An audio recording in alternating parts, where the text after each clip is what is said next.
Split the bamboo in the morning, dry it till night. Shape and bend it nice and tight. Cross the strands to form a pattern, coat in silk, and you have a lantern. That's how you remember how to make a shower lantern. Did you get all that, Chi-Chi? Morning, split bamboo, traveler. Then get silk, make paimon. What? No, that doesn't even rhyme. Look, it's them. Hey, Yao Yao! Hey, Chi-Chi! Whoa, Traveler! Paimon, you're here! Happy Lantern Rites! What you up to? I'm teaching Chi-Chi to make Shao lanterns. It's a real test of finger dexterity, so it'll help keep her nice and loose. Yes, I do finger exercises to be a nimble zombie. Wanna try too, you two? Oh, okay. Well, we need a whole bunch this year so it doesn't get too dark at night. Too dark? What does that mean? Dr. Baiju has patients who got hurt walking at night. The moon disappeared, so it was too dark to see. The moon disappeared? Like, behind the clouds? It was Jeonju, the moon devourer. Changshan told me about it, but now I forgot. It's an old myth from Chenyu Vale about a giant toad in the sky that eats the moon. What? The moon gets eaten? It's just a story. It's not like there's actually a giant toad in the sky. I asked Master about it, and she said myths are just insights into how the people of the past understood the world. Well, I didn't see it that night. But I've checked several nights since, and it's been there same as ever. According to Chi-Chi, though, the Ministry of Civil Affairs sent someone to do some kind of serious investigation. So, I don't know. Maybe something did happen. The Ministry of Civil Affairs? This is starting to sound bad. It's okay. You can fly. Even if it's too dark, you won't fall and get hurt. Yeah, exactly. So turn that frown upside down, Paimon. Or someday you'll get a whole bunch of wrinkles and wake up looking like an old granny. What? Okay. No more frowning. But the Traveler can't fly. He could still fall and hurt himself, right? Don't worry. That's what the Shout Lanterns are for. As long as we make enough, Liyue Harbor will never go dark. Yeah, and there's the giant lantern too. Oh, right! I almost forgot. Look! This year's Grand Lantern commemorates the Adeptus who guards the moon. With her watching over it, the moon will be safe for sure. A white horse? Wait! So that's the White Horse Adeptus? Yeah! Legend has it she used to live on the moon. So if it were ever in danger, I'm sure she wouldn't just stand by and watch. Huh! We've heard of the White Horse Adeptus before, but we never heard the part about her living on the moon. Probably because it's a folk legend from Chenyu Vale, so not a lot of people know about it. But recently, some ancient artifacts were unearthed in Liyue, and the archaeological team even found evidence of ancient people worshipping an Adeptus who lived in a palace on the moon. It's kind of like how we write wishes on Shao Lanterns and release them during Lantern Rite. The White Horse Adeptus would descend from the moon in her jade carriage and grant people's wishes. Ooh! When did that happen? She sounds different from the other Adepti in Liyue. It must have been a super long time ago, 'cause even Master barely knows anything about this Adeptus. Nope. Kinda unbelievable, right? Yanfei said the White Horse Adeptus might even be a made-up legend, just like Janju the Moon Devourer. Yeah, a made-up horse and a made-up toad. You're mistaken, children. The White Horse Adeptus really does exist. Oh, Mr. Liu from the Baiju Guest House. But how do you know that for sure? Have you ever wondered how the guest house got its name, Yao Yao? Baiju... White Colt. So, it's named after the White Horse Adeptus? That's right. And that's because one of my ancestors was once blessed by the White Horse Adeptus. Wait, really? Tell us more! Tell us more! It was a long, long time ago, when this ancestor of mine was still a young girl. She was out gathering herbs and accidentally fell off a cliff, but the White Horse Adeptus rescued her. Oh, that's it? Paimon was expecting something a bit more... special? We've heard a whole bunch of stories like that before. Patience, young one. Let me finish. After the White Horse Adeptus saved my ancestor, she told her a story about the moon and the ancient kingdom of Long Gone. My ancestor was so captivated that she completely lost track of time. So much so, in fact, that when she returned to her village, she found nothing but a desolate ruin in its place. It was as if, without her knowledge, countless years had passed in the mortal world. Huh? The most extraordinary part of all is that it turned out to be a dream. When she woke up, she found herself at the bottom of the cliff, right where she had fallen. Other than her medicine basket, now filled to the brim with rare herbs, it was as if nothing had happened, until out of nowhere, a horse's whinny echoed through the air, and when she looked up, she saw a pristine white horse leaping over the cliff. A white horse leaping over the cliff? Wow, that sure is a crazy story. But now, it's starting to sound a bit too far-fetched. Another skeptic. You sound just like my son. But I know it's true. Ancestral records don't lie. Wait, so your son doesn't believe it happened? Don't get me started. Not believing is one thing, but he even wants to change the name of our guest house. It's a disgrace, I tell you, a disgrace. Well, it was getting about time for him to take over the guest house. And what's the first thing he does?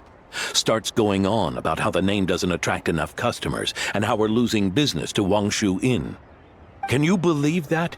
As if Baiju Guest House and Wangshu Inn aren't miles apart from each other. Oh, what about something like the Geo Lord's Rest? Paimon bets that would get people through the doors. Geo Lord's Rest. I like that one. This isn't about getting people through the doors. This is about disrespecting our ancestors. Oh, White Horse Adeptus, my wish is this. Let your divine power be known. Teach my foolish son the error of his ways. Paimon wants to learn more about this Adeptus. Hey, maybe we should ask Zhang Li. Good idea! Mr. Zhang Li is super knowledgeable. He can answer questions even Master has no clue about. Yeah, we just saw him having tea at third round knockout. Alright, then that's our next stop. Chi-Chi and I are gonna keep making Shao lanterns. Careful on the road. Goodbye, Paimon. Goodbye, truck.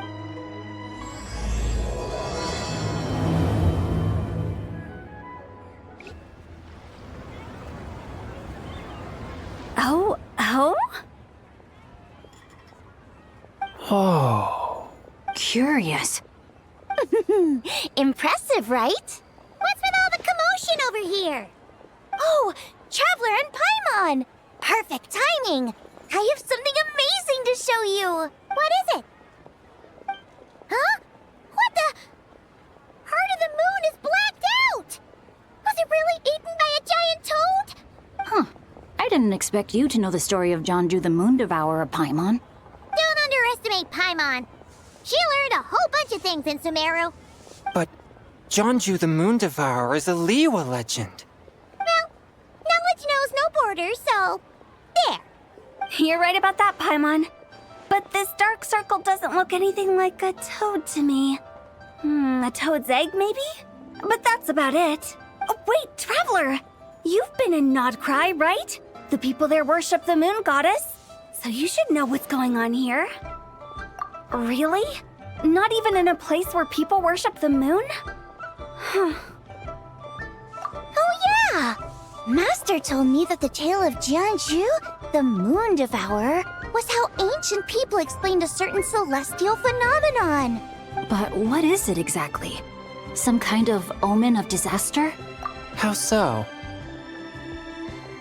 Oh, but in this picture, the moon is being covered from the center. So this can't be a normal eclipse. Then it's still an omen of some impending calamity? We never said that! Ugh, some crazy customer left it at the restaurant. Just thinking about it gives me the chills. Attention, everyone! As the auspicious festival season approaches, I have an announcement to make. I, Lu Xiong, am on the verge of becoming one of the most renowned archaeologists in all of Liyue Harbor. No, scratch that, in all of Tibet. Even though I never trained at a prestigious academy, I've still managed to dig up tons of treasures. And I understand practically a whole dictionary's worth of big words, too. Like my pops always says, no pain, no gain. And I haven't had it easy, that's for sure. So, it's definitely my turn to make a name for myself. What's the deal with her? No idea. Maybe she ate a bad batch of perch stew? What? You don't believe me? I'm telling you, I dug up treasures from the ancient nation of Longan. I even got a picture of Jonju devouring the moon. Long gone? Jonju? What is she even talking about? Sounds like she's a few perches short of a stew, if you know what I mean. So what if blackback perch stew is my favorite? Stop talking about me like I'm not here. Whoa, what are you doing? You're just a stupid, ignorant man, and I'm gonna kill you. Young lady, you need to calm down. What? So you're looking down on me now too? How about I take you both out then? How does that sound? This is a place for dining. If you wish to take me out, you'll have to do it elsewhere. Don't act like you're better than me. Do you know who I am? I'm about to be the most famous archaeologist in all of Liyue. No, show me some respect. It's respect you want? Very well. For the sake of the other customers, we'll do this your way.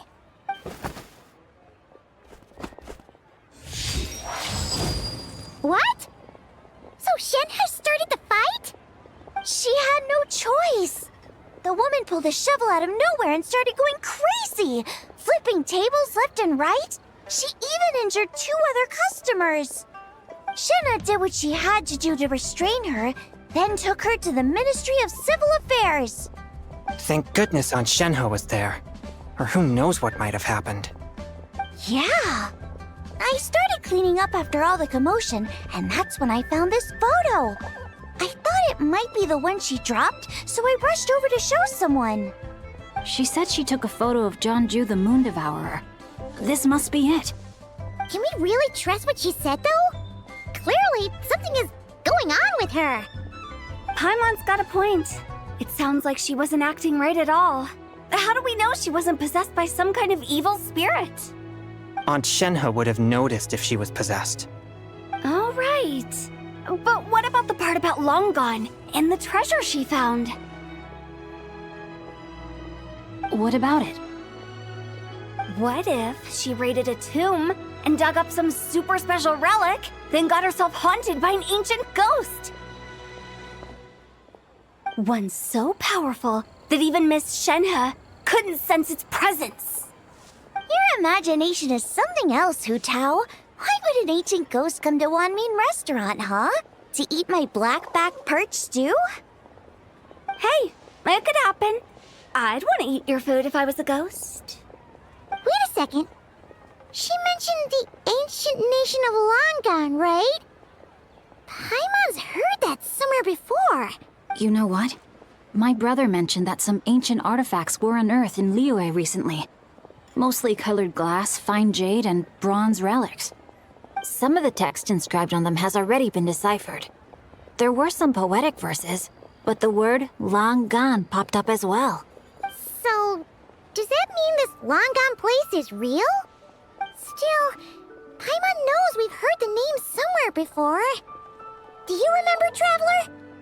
Right! His ancestor heard about it from the White Horse Adeptus. The White Horse Adeptus? Oh, so you must have been to see the giant lantern already. Yep. And it turns out that the White Horse Adeptus is super mysterious, too. Even Madame Ping hasn't met her.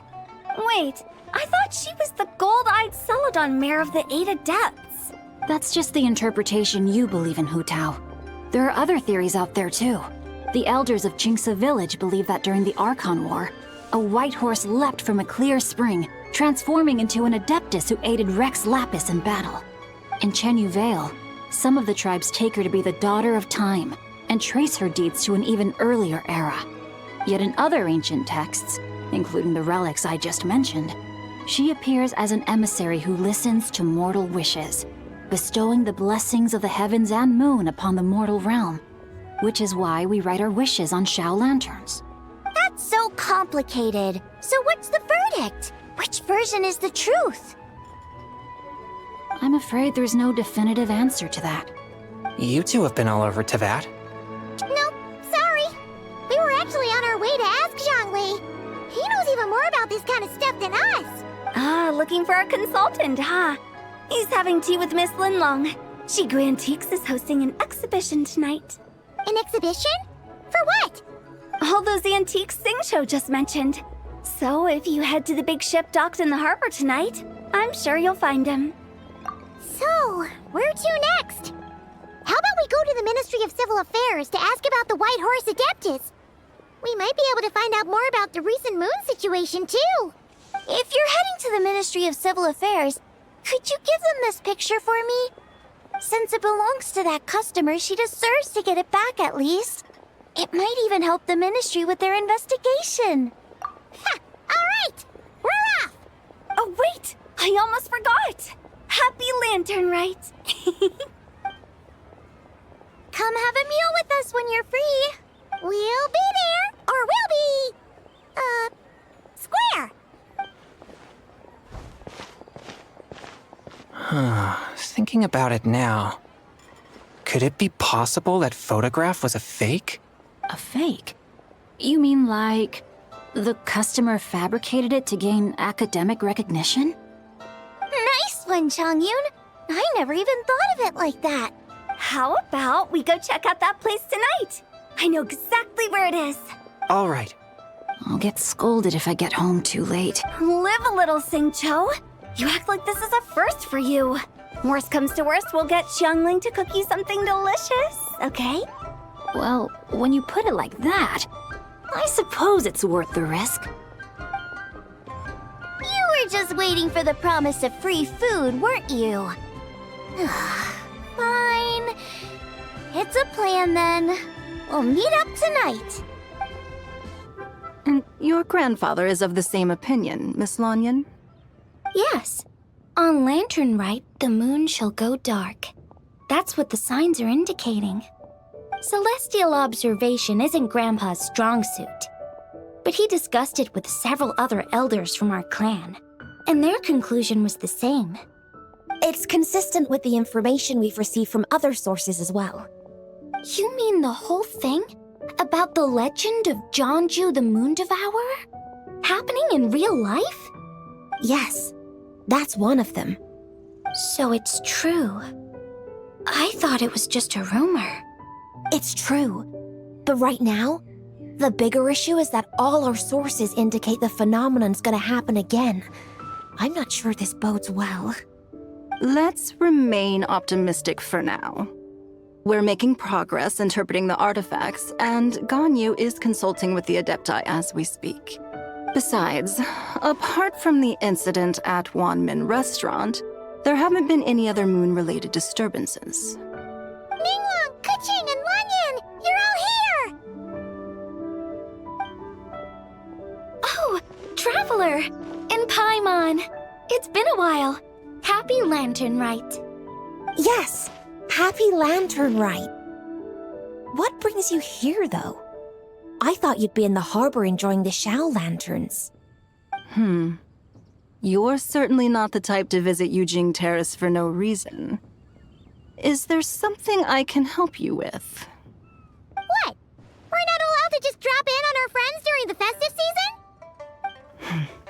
I was only teasing. You're welcome to visit us anytime you wish. Happy Lanternlit. Oh, and about all the moon business you were just talking about? We have something to show you. Here, take a look! Whoa! Something really did take a chunk out of the moon. Someone managed to capture a picture of it. Is this Zhanju, the Moon Devourer, then? Even though we confirmed this event took place, I still can't quite believe what I'm seeing. Where did you get this picture? From Xiangling! She found it when she was cleaning up after that customer caused a scene. She thinks they must have dropped it. Wait, is this Chawang Terrace? No, it's just where I'm from. It said that Chawang Terrace was where the ancient people of Chenyu Vale communicated with the heavens. And in this picture, the moon happens to be right above Chawang Terrace. I was just surprised, that's all. It's probably just a coincidence. That's interesting because the ancient people of Chenyu Vale migrated there from the chasm area. The chasm? So, that place is involved too? According to our investigation, that customer you just mentioned, Lu Xiangxiang, her father and grandfather are merchants in Liyue Harbor, and her mother and grandmother grow tea in Chaoying Village. A few days ago, she left her home in Chaoying Village to join a civilian archaeological team funded by Hoishan Hall, and ended up excavating some artifacts in the chasm area. These artifacts were then entrusted to Shigu Antiques and are set to be featured in an upcoming exhibition. Then, of course, the incident at Wanmin Restaurant occurred. We suspect something happened during the excavation that left her with quite the shock. And now, it seems like she also went to Chawang Terrace and took that picture of the moon disappearing. The chasm? Chawang Terrace? Things are getting pretty complicated. She's not in a good mental state, so we took her to Boo Boo Pharmacy to get some help. Why don't you come with me to check up on her? At this point, you seem invested in this case too. Then let's head there now.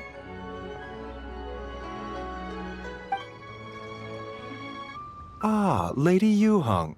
Oh, and the Traveler and Paimon are here as well. What a pleasant surprise. Happy Lanternlit. I hope we're not interrupting, Dr. Baiju. Not at all. I assume you're here to see the patient? Unless it's urgent, however, it would be best not to disturb her rest. It's quite unstable. She's even more agitated than when she first arrived. And she refused to cooperate when we tried to check her over. I had no choice but to prescribe a calming draught and to have her rest for 2 days.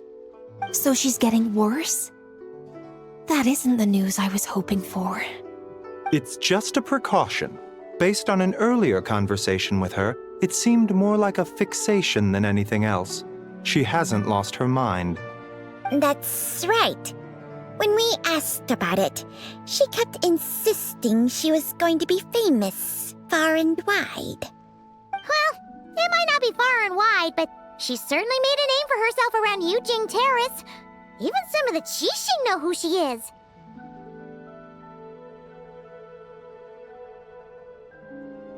Not often, that's for certain. From my initial assessment, the patient appears to have experienced some sort of shock, and whatever it was seems to still be haunting her.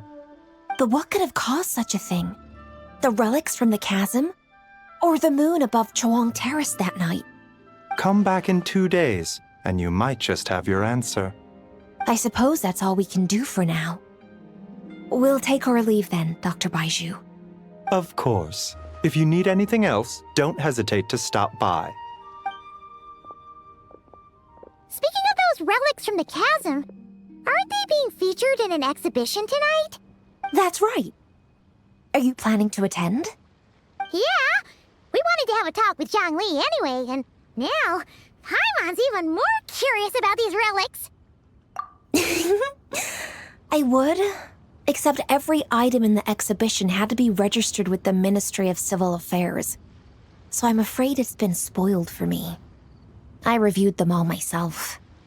There are some rather peculiar artifacts, that's for certain. We're still working on decoding the ancient text that appears on them. Yeah, the word jade appears a whole bunch, doesn't it? Huh? How did you know? Shincho told us. He said there were some ancient poems on them, too. He's quite well informed, isn't he? Well, he's right. We believe they're direct references to the ancient nation of long gone. As for the other text, instead of regular poetry, it seems to be more like ceremonial language used to worship the moon and the gods. The moon and the gods? Well, looks like it's almost time for the exhibition. You two should head over. There's an usher at the harbor who will lead you to the venue.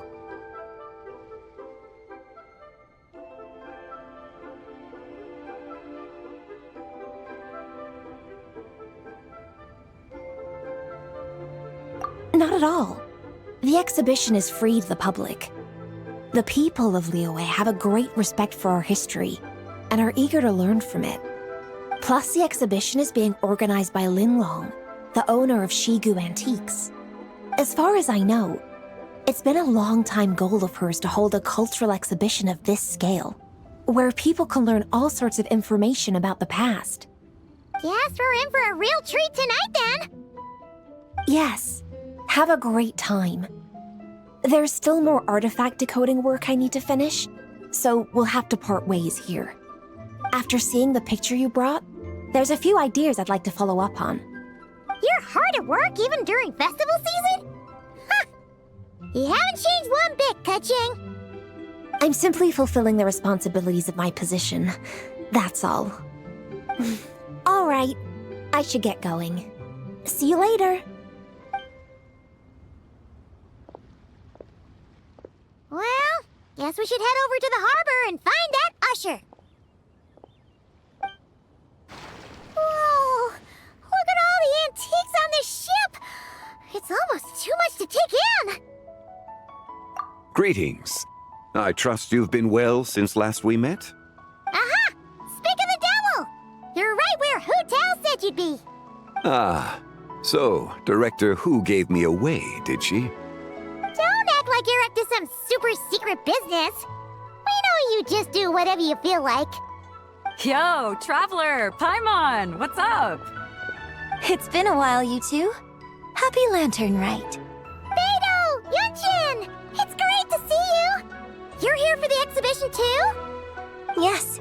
When I heard these artifacts were from ancient times, I just knew I had to come learn more about them. I mean, what a discovery, right? Yeah, Ningguang pretty much said the same thing. She thought coming here might help culture me up or something. But as you know, I'm more of a fists and punches type of person. I doubt one exhibition is gonna change that. You're too modest, Captain. You're the leader of the Crux fleet. That takes far more skill than just fists and punches. Plus, at the end of the day, you still decided to come, even though you didn't have to listen to Ningguang. Well, she's the Tianquan. If she can't even get an average ship captain like me to do her bidding, how's that gonna look? You sure know how to think from her perspective, huh? I guess I do. Anyway, how's everyone enjoying the exhibition? I heard that if you see something you like, you can negotiate the price with the owner and take it home. Wait, so we can buy this stuff? Indeed. Although Shigu Antiques is hosting this exhibition, many of the items come from private collectors. As long as both parties reach an agreement, you can make an offer of mora or an equivalent trade. Well, shall we continue our conversation as we look around? Let's go! Paimon's super curious about all this stuff.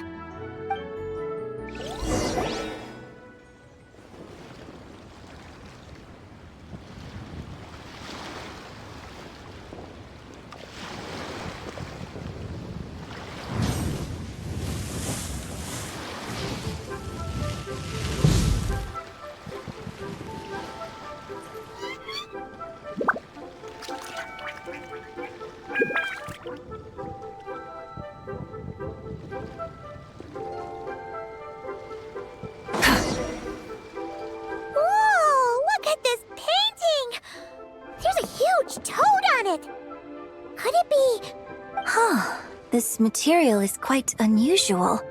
It doesn't look like paper. More like silk, or some other kind of fabric. Yeah, I was thinking the same thing. Well spotted.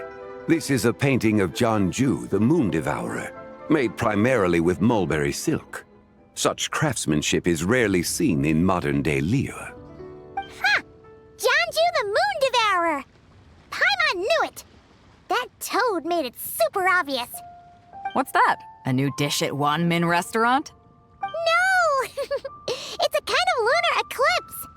You heard about how the moon disappeared recently, right? Oh, yeah. You're saying a toad did that? That's what the legend says. So, nothing to do with food then. Noted.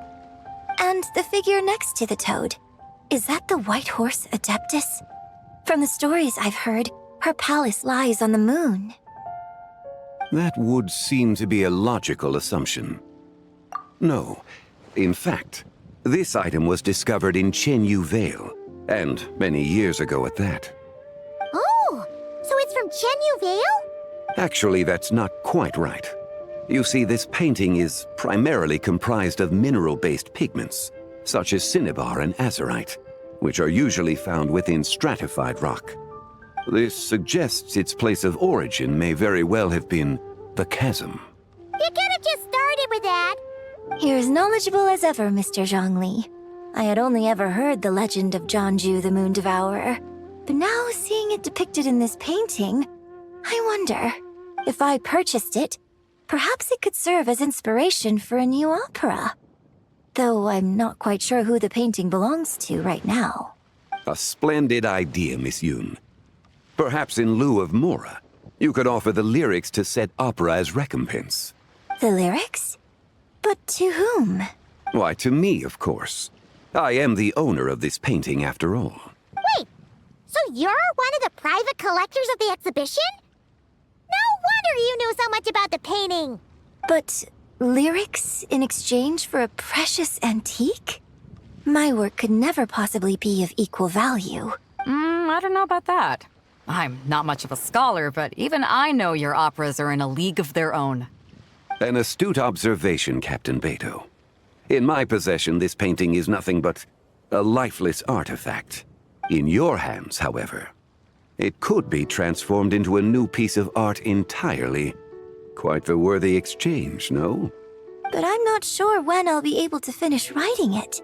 It certainly won't be ready this year. Allow me to be equally forthright, Miss Yoon. This silk painting is merely a copy I made of the original work. There is no need for such concern over its value. Huh? So it's a fake? I had no idea you were such a skilled artist, Mr. Zhongli. I pride myself on having some knowledge of antiques, but I didn't notice anything that would point to it being a replica. You never cease to amaze me, Mr. Zhongli. You flatter me. All that said, Miss Yoon, you must accept. Truly, I insist. Huh. He's gone from handing out fake mora to fake paintings now, huh? Your kindness is impossible to refuse, Mr. Zhongli. Rest assured, I'll be sure to return the favor. I shall look forward to it. Man, that was quite the find. Huh, I should buy something too, if only so I can show it off to Ningguang. Let's keep going and see what we can find.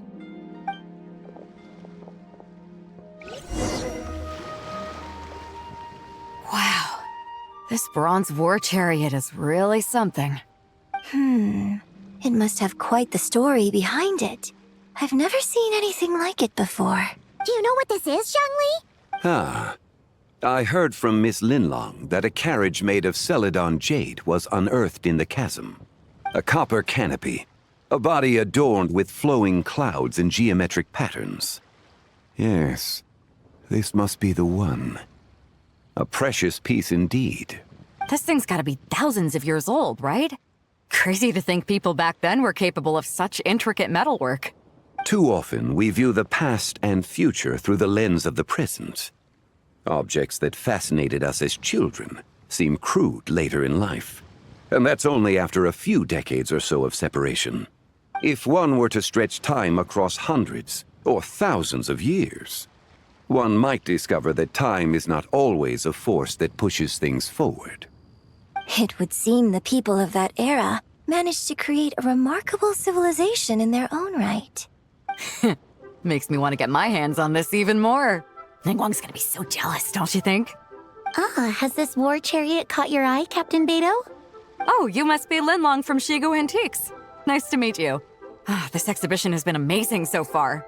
Well, that's all thanks to supportive patrons like you and Mr. Zhongli, of course. As for this war chariot, it was discovered by an archaeological team sponsored by Huishan Hall. The price comes in at 90 million mora. How much? 90 million? Woo, looks like my eyes were a bit too big for my wallet. Quite a bargain. A bargain? 90 million mora could feed Paimon for like 1,000 years! And if you actually went on an eating spree that long, perhaps you'd be considered an antique worth that kind of mora too. What, 90 million? Nuh-uh! Paimon's worth way more than that! Well, if Mr. Zhongli thinks it's a good deal, I'm sure it's worth it. Beidou's putting way too much faith in Zhongli. What if he's only here to drive up sales? I'll take the chariot, Miss Linlong. Someone will come by with the payment. Quite the discerning eye you have, Captain. After the exhibition ends, I'll have someone deliver it to the Alcor. Actually, could you send it straight to Yujing Terrace? I'd like for the Tianquan to see the proof of my discerning eye for herself. Understood. Great! Yunjin and I both found something. What about you three? Want to keep perusing? And don't worry about the mora, it's all on me. Nobody's going home empty-handed tonight. I appreciate your kindness, Captain, but I'm afraid I have some private matters to discuss with Miss Linlong. In that case, don't let us keep you, Mr. Zhongli. Right this way. Traveler, Paimon, perhaps you would like to accompany me. What? So you can show us another bargain antique that's so far out of our price range it's not even funny? Other people are always demanding Mr. Zhongli's time, but it's quite rare for him to extend an invitation himself. I wouldn't pass up this opportunity if I were you, Paimon. Yeah, just don't forget to come aboard the Alcor for a drink later. Yeah, guess you're right. Taking a quick look isn't gonna cost us anything. Let's go!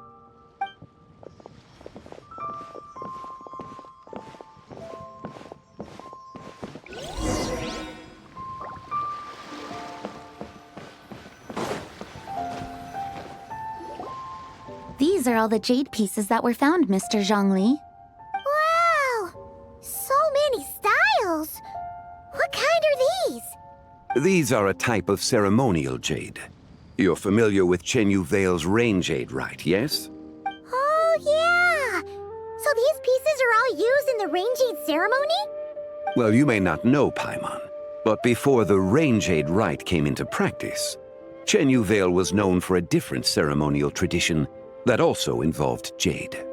The Bi is used to honor heaven, the Cong to honor earth, the Gui to honor the east, the Jiang to honor the south, the Hu to honor the west, and the Huang to honor the north. These form the 6 ritual jades. It's unfortunate, however, that Miss Linlong's set is missing both the Gui and Hu pieces. Oh, I know. These jade artifacts are from such an ancient time. It's proved difficult to track them down, even for our establishment. No matter. You happen to have precisely the piece I was looking for. Huh? This broken jade token? I didn't expect this to catch your eye, Mr. Zhongli. It isn't one of the 6 ritual jades. An affect belonging to an old acquaintance of mine. An old acquaintance? One of your collector friends, Mr. Zhongli? You could say that. Traveler, take a closer look.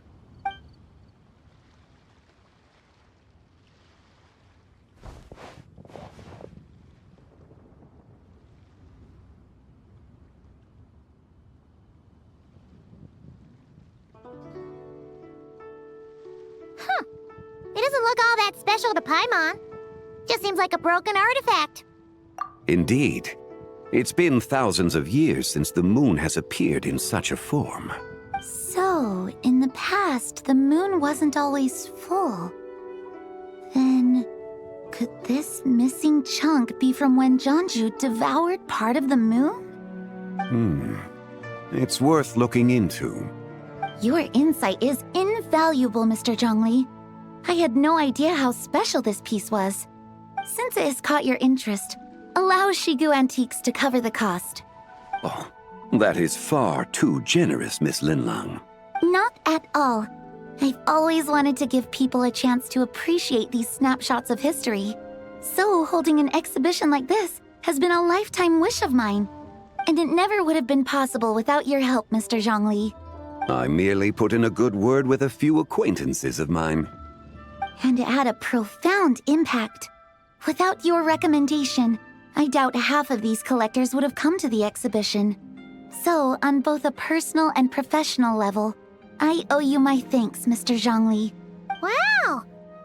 Zhongli actually did something useful for once.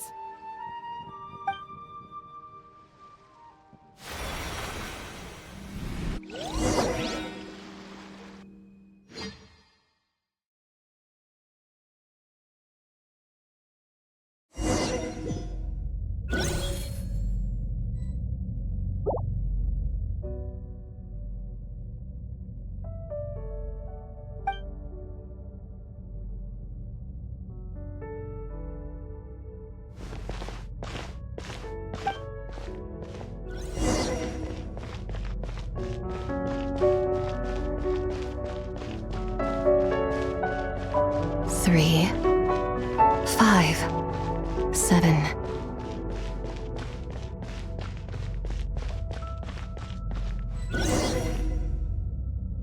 $11, 13, 19, 23, 29.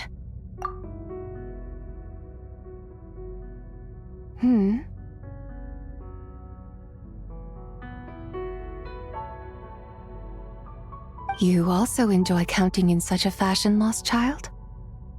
The same loneliness as them. It seems to exist in your heart as well. Me?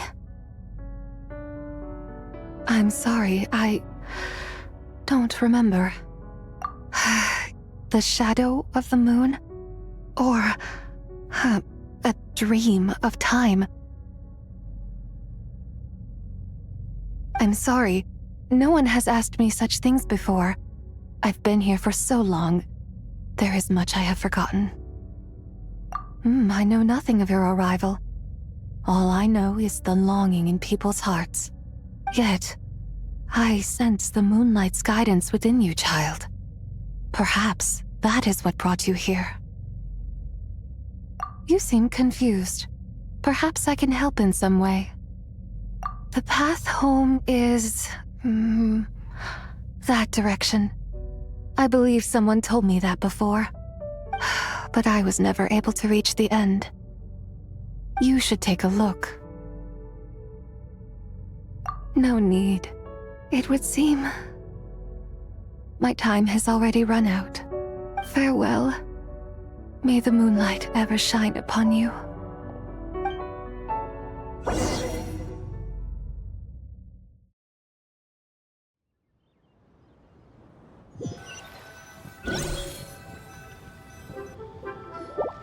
Wow!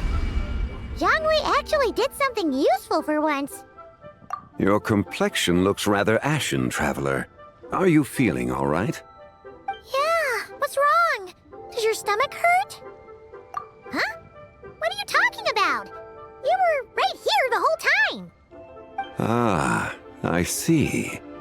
I'm afraid we must take our leave, Miss Linlang. My friend has taken ill and I must escort him to get some rest. Of course. Traveler, Paimon, please, come with me. Ah, yes. Regarding the payment for the Jade Token.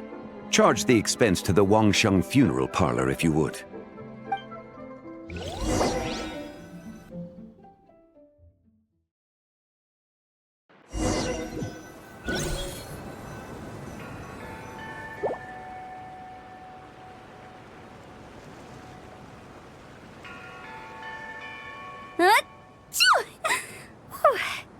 Guess someone's thinking of me. But this late at night? Must be that consultant of yours. I bet he's out there spending all year more at the exhibition. Yeah, he'd be the perfect employee if he just knew how to rein in the spending. But never mind him. Let's focus on the moon. We gotta see if it gets eaten tonight. I don't think it's going to happen. We've been out here all night and the moon's the same as ever. It is quite late, and Chongyun's getting tired. How about we head back? We can come back another time. Head back? Already? Actually, I do have a new dish I'm testing out tomorrow. And as part of my New Year's resolution, I'm trying not to oversleep. All right. Guess it just wasn't meant to be. Let's go.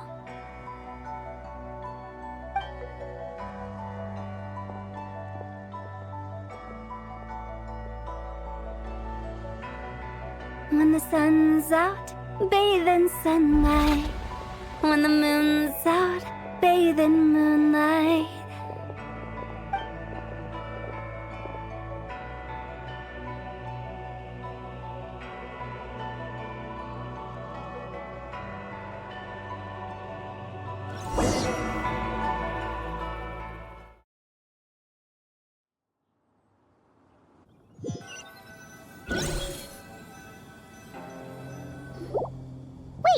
Aren't we going to rest?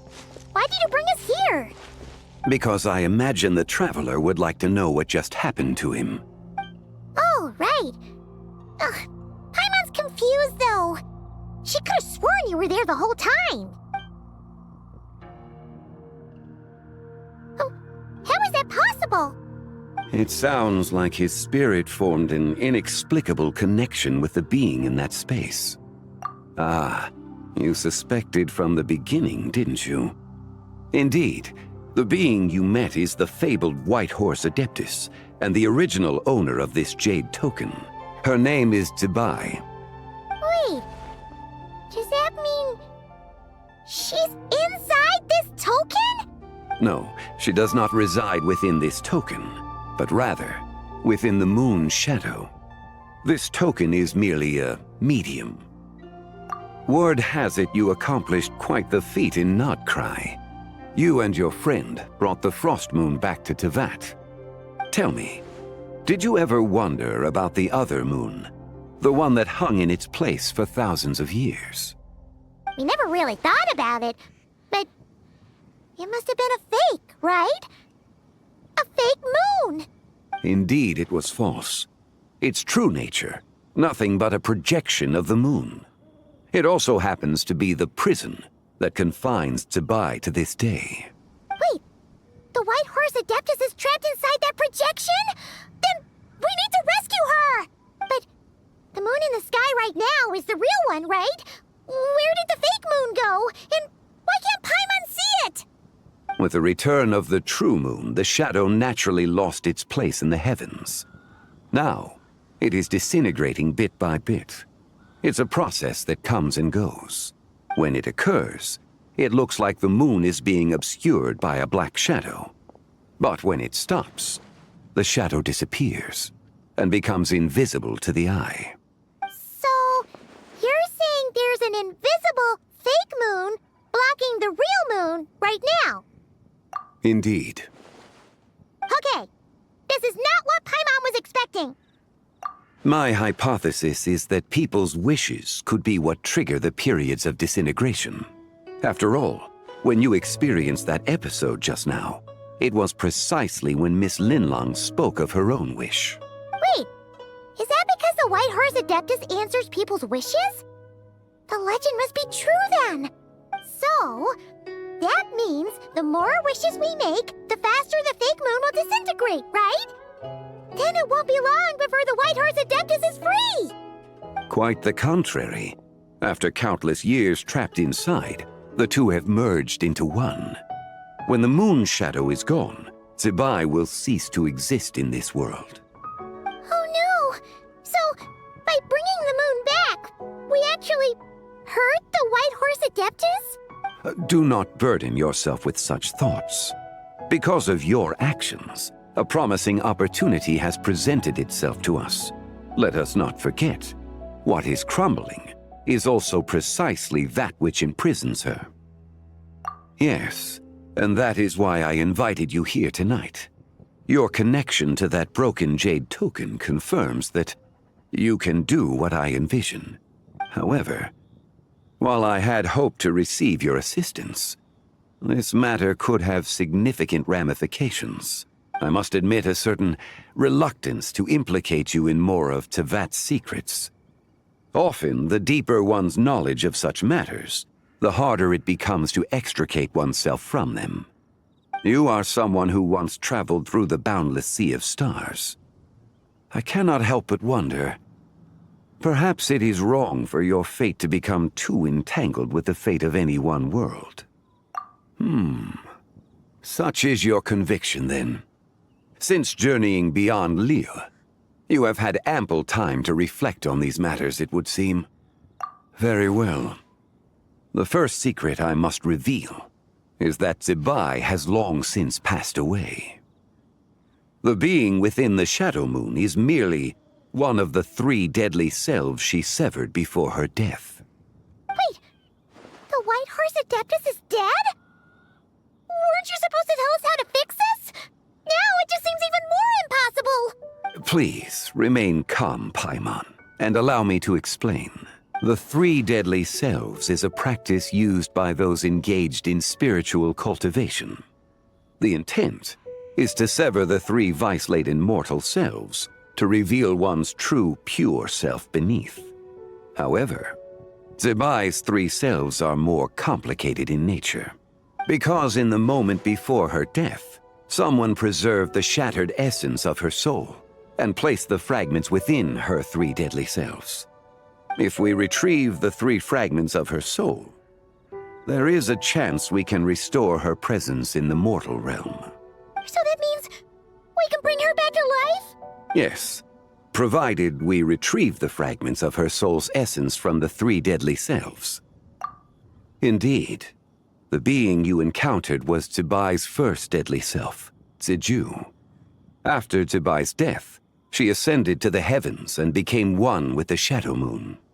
The essence that resides within her is a heavenly soul, also known as Taiguang. Thus, this self is the closest to Zibai's true nature. That said, because she is trapped within the Shadow Moon, we have no choice but to seek out the other 2 soul essences first. Then we can unite them as one. Her second deadly self is called Ziju. After Zibai's death, she fell into a slumber deep beneath the earth in what is now known as the Chasm. The essence within her is the Earth Soul, also known as Xuangling. She is the self that inherited most of Zibai's memories and wisdom. The chasm? So, do we have to go there to find her? That won't be necessary. I sensed her presence on the jade carriage from earlier, the one at the exhibition. It's possible the return of the Frost Moon awakened her, and she emerged from the chasm alongside that batch of ancient artifacts. Wait! That must be why you agreed to help with the exhibition! To investigate the artifacts! Indeed. So in truth, Miss Linlong was the one who helped me. The third deadly self is Zichao. The essence within her is the human soul, also known as Yojing, Zibai's shade. Thus she is the most free-spirited among the three. She lent me her aid during the Archon War, 1,000 years ago. But later, as her powers waned, she retreated into the mountains. I imagine finding Zichao should prove the most troublesome, so I shall take it upon myself to track her down. So, we need to find the second deadly self, right? But where do we even start? Locating her should not prove difficult. In life, Zibai was fond of mortals, and as the self who inherited most of her memories and wisdom, Ziju should be the same. It's possible she has possessed someone, and is meandering the bustling streets of Liyue Harbor as we speak. Possess someone? Wait! Are you thinking what Paimon's thinking, Traveler? What if she raided a tomb and dug up some super special relic, then got herself haunted by an ancient ghost? Exactly! Lu Xingqiang! It seems you have a lead in mind already. Should still be at Boo Boo Pharmacy. She was super agitated when she first got there, so Baishu gave her some calming medicine and told us to come back in 2 days. Do you think it could be her, Shangli? It's quite possible. The deadly selves are impure beings that can easily influence mortal minds. A sound plan. Well, I should get started on my own investigation then. But you're leaving already? I must. Zichao went into hiding after the Archon War. If I am to have any success tracking her down, and there's no guarantee, I should start sooner rather than later. But there's still so much you haven't told us! Like, who the White Horse Adeptus actually is, and how she died in the first place! Not to mention who it was that preserved the fragments of her soul. Should our endeavor prove successful, then naturally those answers will follow. If not, speaking of them would be rather meaningless. It would seem that this is a question you are unwilling to set aside. Very well. I shall tell you. It was the Avatar of Time. Ah, so you know of her existence. The ruler of time saved her soul. Indeed. Preserving what remained of Zibai's soul in the moment before her death. Only the power of time could be capable of such a thing. However, there is no telling what effect it has had on the three deadly selves. In other words, you must exercise caution when seeking out Ziju. On the night of Lantern Rite, countless Shao lanterns, and the wishes written upon them, will be released into the sky. I estimate that this event will trigger the Shadow Moon's collapse. When that happens, the cage that confines the first deadly self will open. That is our moment to act, but also the moment where all could be lost. For if we fail to retrieve the other two soul fragments in time, Zibai's resurrection is hopeless. As I mentioned before, the answers to your remaining questions should come in time, providing our efforts bear fruit. Let us hope that all proceeds smoothly in the days.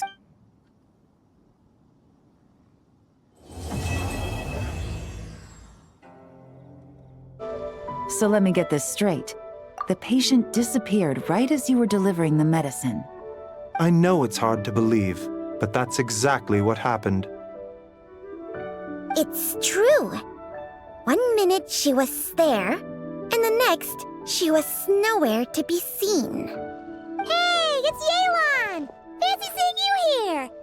Oh, is this a bad time? Not at all. Just a small roadblock in the case I'm working. Ningguang asked me to investigate a patient named Lu Shangshang.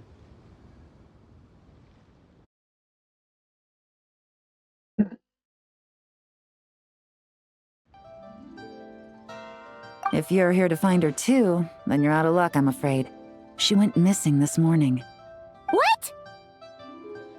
According to Dr. Baiju, the patient vanished right under his nose. But it just seems like that should be impossible. There 1 second and gone the next? Pretty sure Xiao can do something like that. Then you're suggesting this Lu Xiangxiang is the vigilant Yaksha in disguise? Or some other Adeptus? Guess not. But this is so weird. How can a living person just vanish into thin air? Unless Linny decided to take his act to Liyue? Who is this Linny you speak of? He's... Oh, never mind. Paimon's just grasping at straws. Let's set aside the how for now and focus more on the where. You mentioned this patient has a strong obsession with achieving fame and recognition? Yes. She kept talking about becoming a renowned archaeologist and making a name for herself. So, are we looking for a place where it's super easy to become famous? I think we should check out the Xiao Lantern crafting stalls. Because it's easy to become famous by making Xiao lanterns? Not exactly.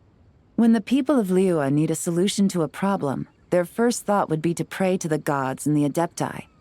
If her wish is to become famous, she might write it on a Xiao lantern in the hopes that the fabled White Horse Adeptus might make it come true. That certainly sounds probable. Turns out, the White Horse Adeptus might be a lot closer to home than she thinks. What was that? Nothing! Let's go check out those stalls!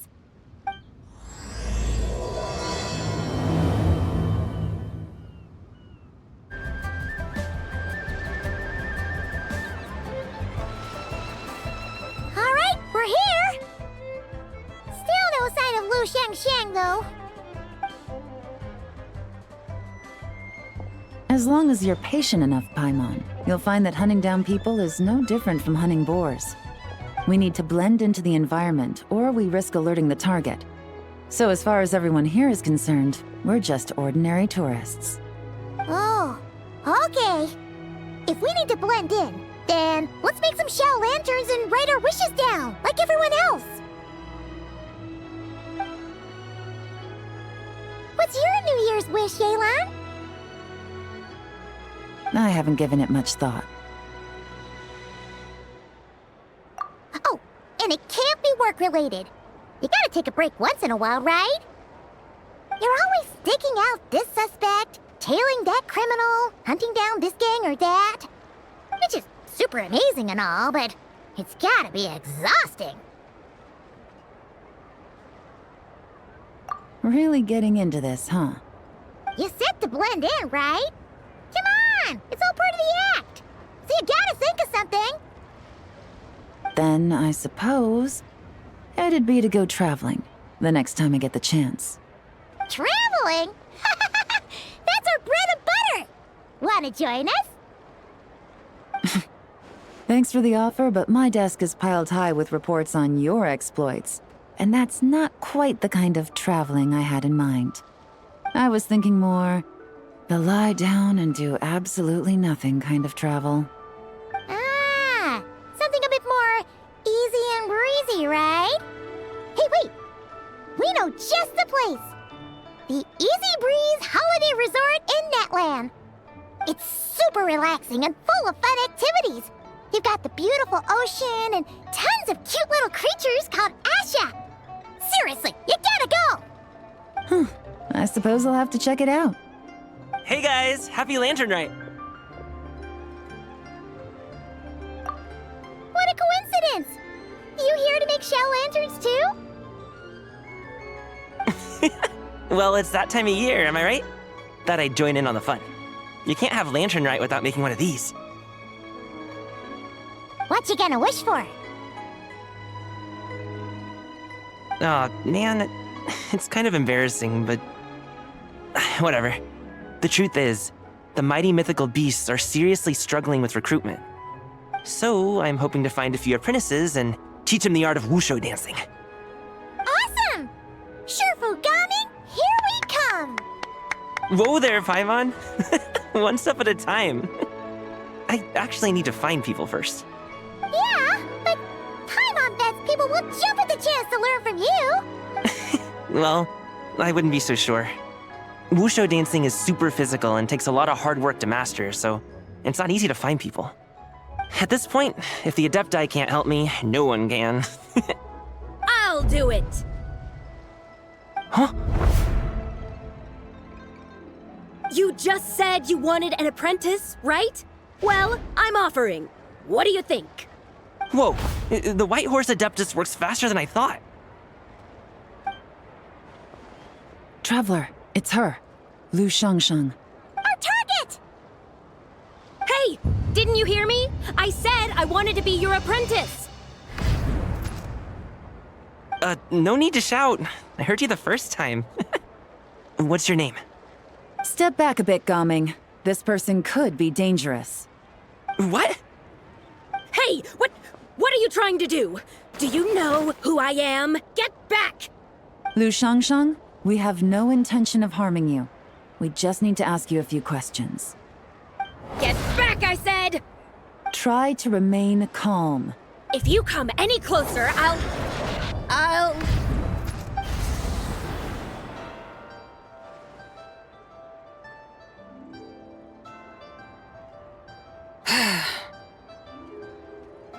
Little wisp of a being.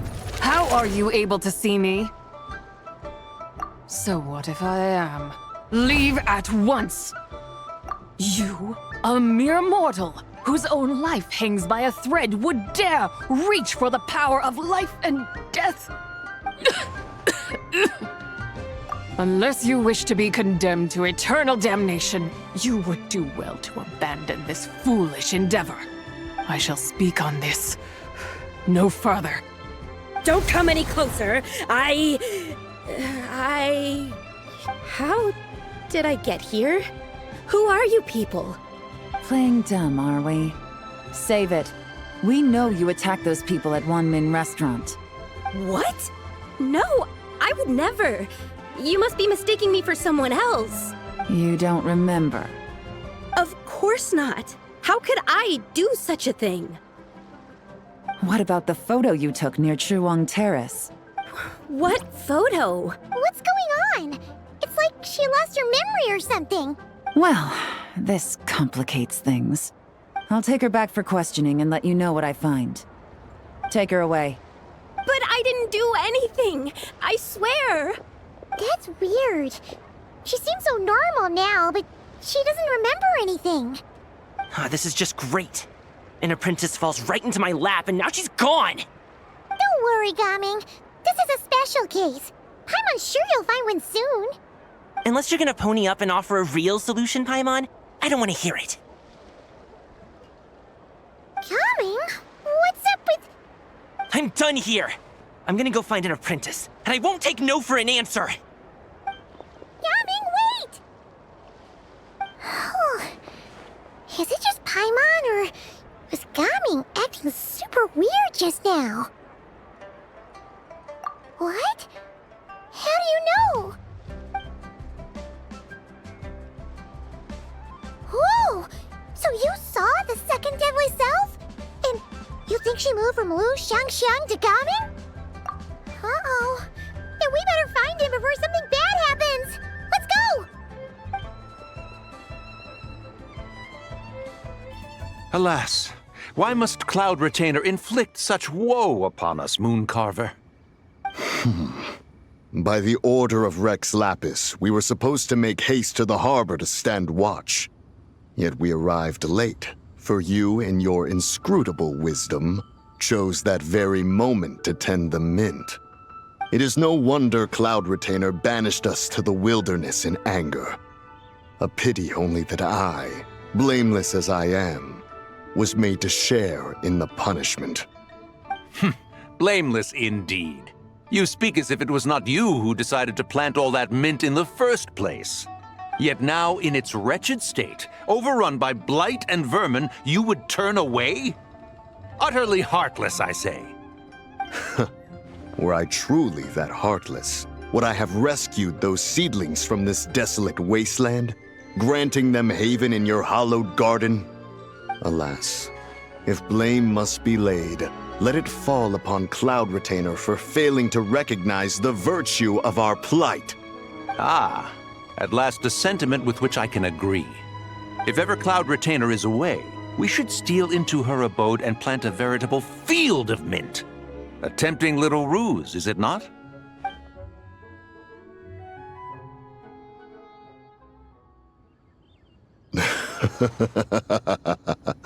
Positively ingenious. Please stop chasing us. Just let us go. Get back here! If you keep running, I'll kill you! Please, we don't know anything about wushu dancing. Just leave us alone. What? You think I'm not good enough to teach you? Just agree to be my apprentices, and then we can talk. That child looks somewhat familiar. Ah, it appears to be the wushu dancer from Liyue Harbor. I have seen him perform on occasion. Come, let us take a closer look. Has trouble befallen you, young one?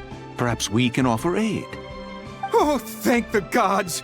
Please, sir, you have to help us. This guy's trying to force us to become his wushu dancing apprentices, and he won't take no for an answer. Oh, so it is you who require aid, not the other way around. Get out of the way, old man! This is between us. Preposterous. You dare to presume we are of a mature age? Listen here, brazen youth. Skilled you may be in the art of dance, yet your offstage demeanor leaves much to be desired. Hold on, Mountain Shaper. Something is amiss. Look closer. Huh. Indeed, he bears the mark of something unclean. It spells trouble. You there, depart at once. Hey! You drove off my recruits, old man! You'll just have to take their place, even if you're a bit on the decrepit side. Many years it has been since a being has dared speak to us in such a manner. Now let us see what evildoer has sought to use you as its puppet, young one. You two, you're Adepti! Does that strike fear in your soul? Whoa! Two Adepti recruits just fall right into my lap? That white horse sure knows how to grant a wish. Coming! Slow down! Wait for us! Jeez, take a hint, will you? I told you to stop following me! Traveler, Paimon, keep your distance from this youth. Evil has taken a hold of him. We know! It's one of the White Horse Adeptus' deadly selves! She's possessing Gaming! The White Horse Adeptus' deadly selves? Could it be that Rex Lapis called us to Liyue Harbor for this very reason? Hey! What are you two whispering about over there? Who's gonna be first apprentice and who's gonna be second?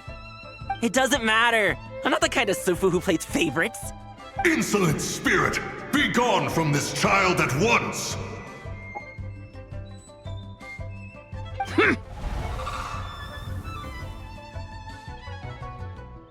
Little mite of a mortal. Getting in my way again, I see. That is no concern of yours. No, only by doing it myself will I find peace. Otherwise, rage will consume me. If I lose control, all will turn to dust. The curse of time. The memories this body holds.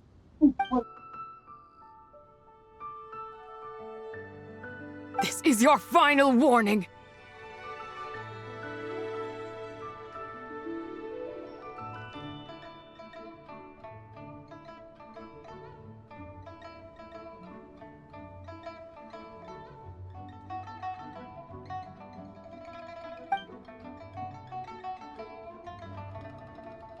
Insolent spirit! Be gone from this child at once!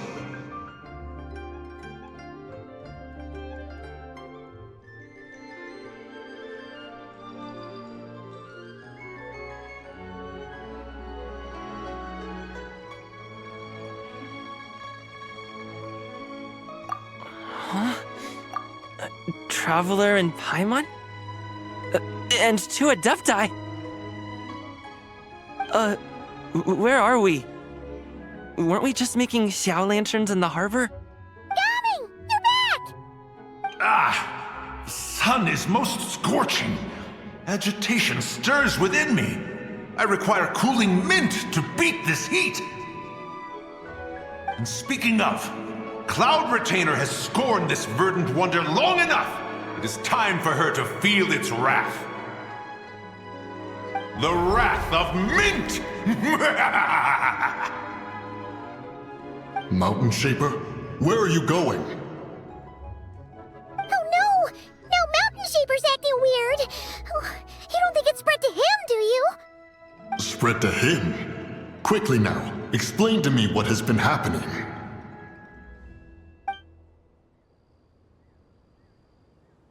What? Was I really that rude?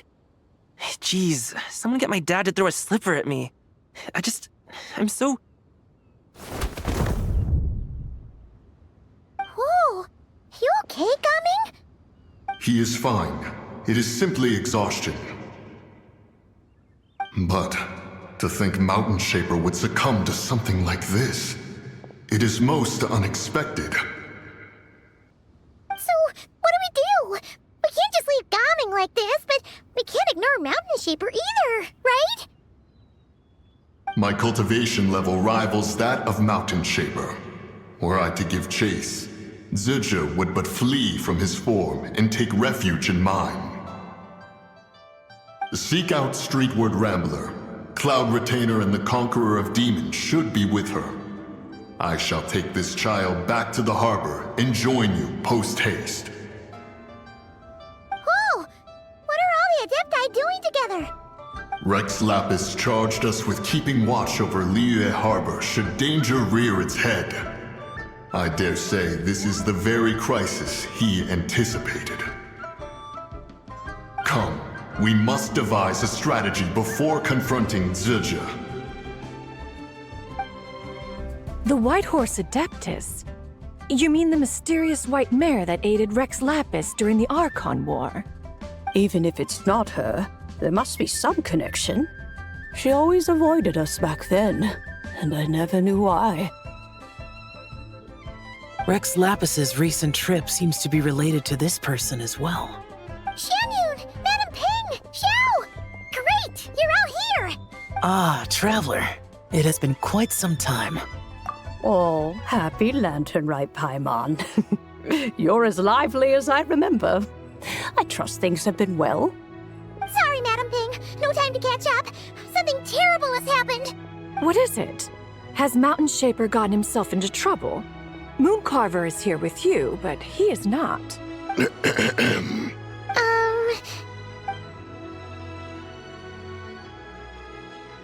Wrath of Mint?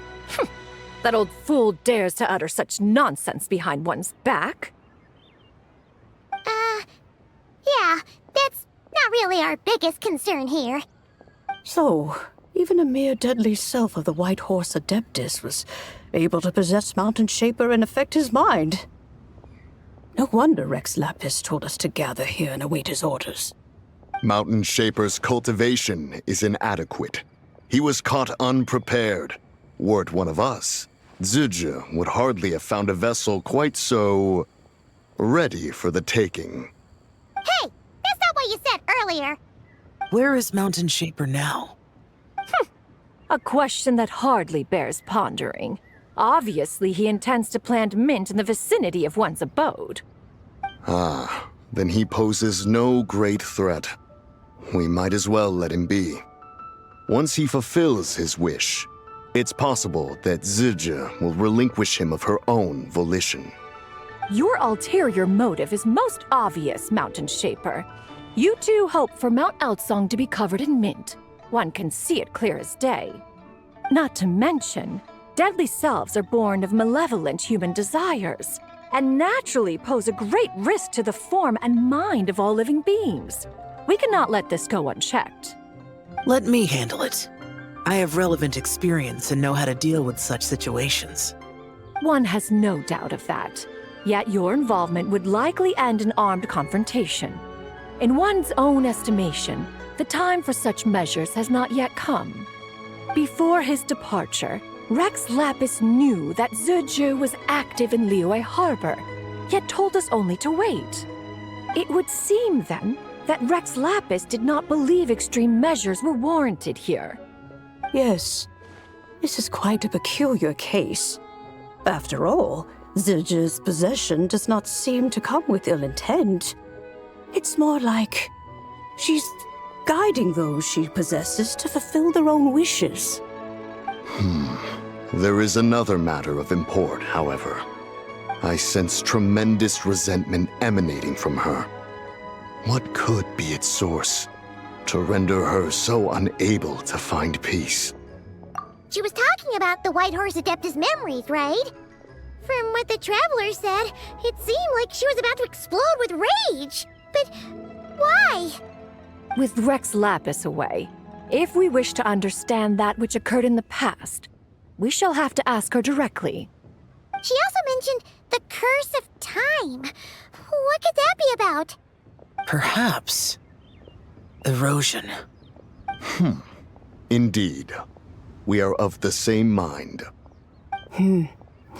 I heard that ancient clans in the mountains once regarded the White Horse Adeptus as the daughter of time. It seems there was some truth to that, after all. The Daughter of Time. Cursed by time? Time does not treat everyone equally. The longer you dwell in this world, the more it takes from you. Then what do we do? One has devised a solution. Based on what you have told us, it seems that Zizhu is in the habit of leaping to a different host when provoked. One's plan is for us to block all escape routes while you confront Mountain Shaper, forcing Zizhu to reveal herself. Then, if prior experience stands, she will have no choice but to possess you. However, not only are you able to sense it, you are also unaffected by the peculiar state of stasis. In other words, in that moment, you would have the chance to either subdue or persuade her. That is akin to walking straight into the lion's den. Allow me to go instead. Yeah, isn't this plan a bit too risky? Why doesn't Paimon try first? After all, even if she got possessed, it's not like she would pose a danger to anyone. Paimon's wishes aren't all food-related, you know. One would not suggest this course of action if one had any such reservation. Time and again, the Traveler has proved immune to Zizhu's influence. Consider for a moment why that might be.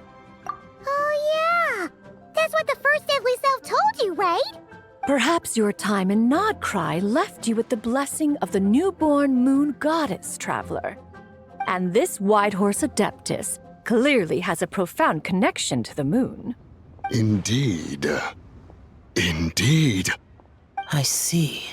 Have you other concerns, Conqueror of Demons? I was just trying to fathom why Rex Lapis left without explaining the situation in detail. But now I think I understand. Rex Lapis entrusted this matter to the Traveler, which means in his estimation, the Traveler must be the key to its resolution. So I have no other concern. I trust Rex Lapis, and I trust you. Then we are all in agreement on proceeding with this plan? Very well. We should depart at once, lest we lose our chance. Let us see whether that old fool truly dares to face one's abode with mint. 1 mint, 2 mint, let us plant a whole slew of mint. Once I reach 10,000, Cloud Retainer's abode shall be Mount Outsong no more. But oh, to behold the look on her face when she is confronted with such verdant splendor! Mountain Shaper, you dare disturb the tranquility of one's abode. Do not take personal offense, Cloud Retainer. He is not in control of his faculties. Exactly. Let it go this once. Zizhu is the one driving him to do this. Huh? But Zizhu just helps people fulfill their own wishes and desires. Not now, Paimon. Oops. Sorry, Mountain Shaper. Paimon might have just thrown you under the bus. When he wakes up, we shall have words. Everyone, to your positions.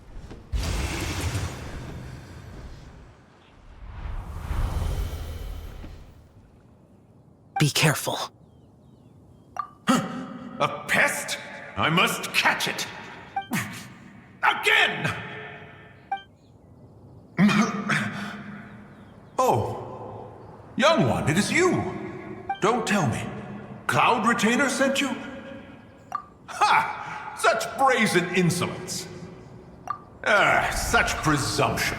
Such boundless avarice. That wretched adept's impudence knows no end. If she dares lay a finger on my garden, I shall smash her cuisine machine to pieces. You think I am one to fold so easily?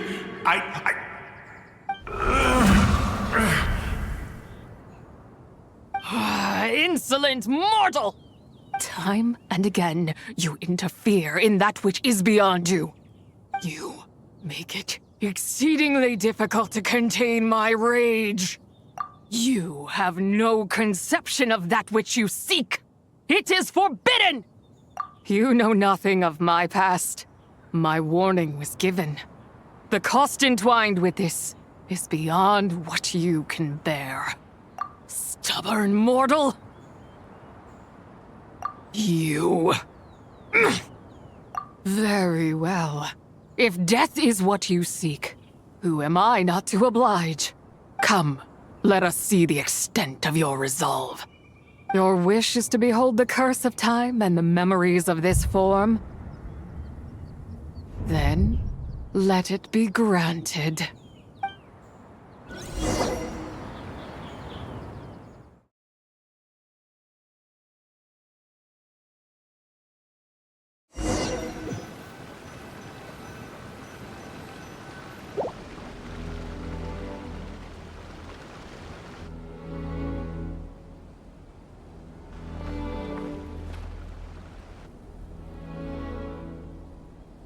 You who seek death, stand before me.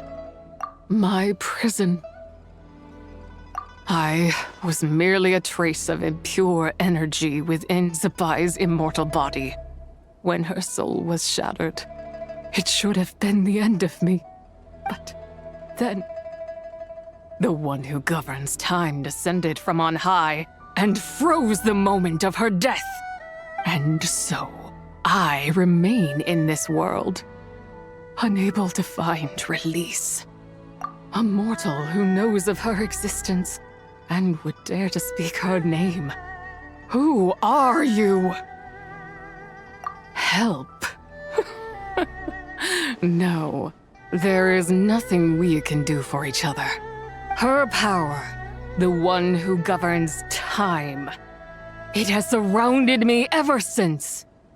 A blessing and a prison, all at once. No, I have been asleep in this prison for countless years, until a familiar presence woke me.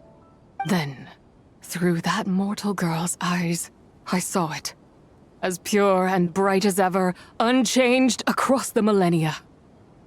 It was the moon. That place is called Chuang Terrace. Did later generations rebuild the altar in a new location? It looks just like the one used to honor Zapai. Could it be that traces of what happened back then still remain in this world? That memory is embedded deep within the essence of Zapai's soul. It is one that should have been forgotten.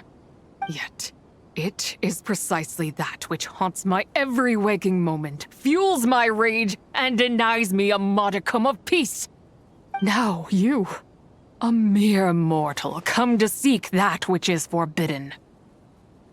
So, let us see whether the fire that fuels your ambition is a hero's wisdom, or a fool's courage. I shall relinquish control over this body's curse and let it devour everything within sight. Run as fast as you can, lest this prison become your grave. Look, it draws near. the river of time, come to sweep all into oblivion. A torrent of tears for the dead and departed. I shall wait for you at the end, mortal. Evade being swept up in its waters, and I will show you everything. Fail, and we shall sink into oblivion together.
I did not expect that you would make it to the end. Yes, it would seem even time cannot hold you back. In that case, perhaps this truth is one you can bear. Come, let your wish be granted.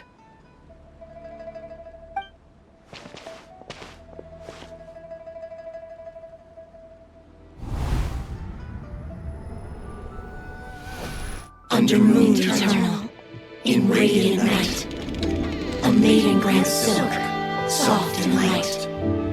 Under moon iridescent, in night divine, a maiden grants fiber for cloth so fine.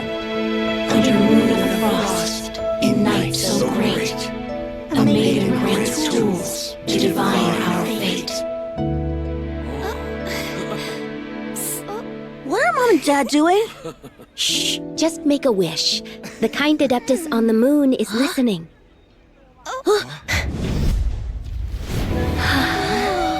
Look, it's Lady Tsubai. Wow! Lady Tsubai? Is she powerful? Of course. She taught us how to grow grain and beans, millet and rice, how to peel hemp and reel silk, spin thread and weave cloth, how to cut stone and build houses, cast bronze and forge tools. According to Mom and Dad, the Adeptus Tsubai is the god of soil and grain, who blesses our land and its crops. Huh? Lady Tsubai's leaving. It's all right. We just have to wait till next year. She'll be back.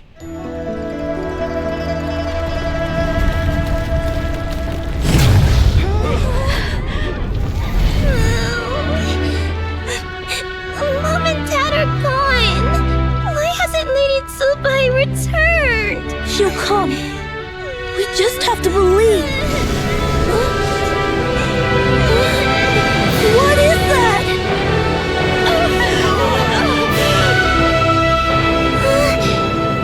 Lady Tsubai abandoned us.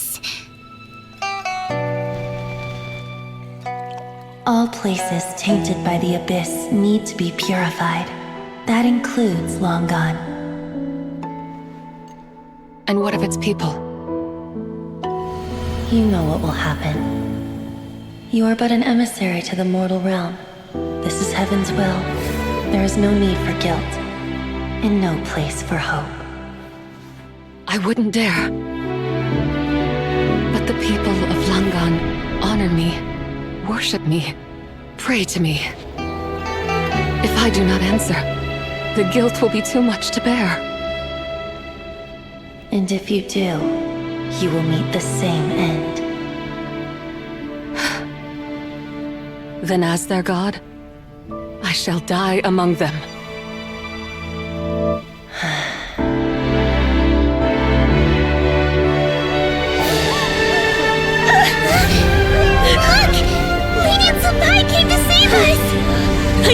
you wouldn't abandon us! Run!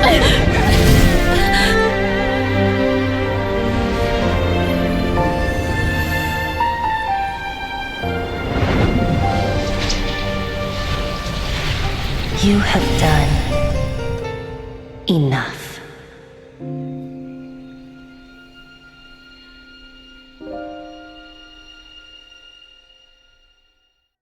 Now you know the truth. These are the memories that suffocate me where I stand and crush me under their weight. Not just my nation, but the people I loved.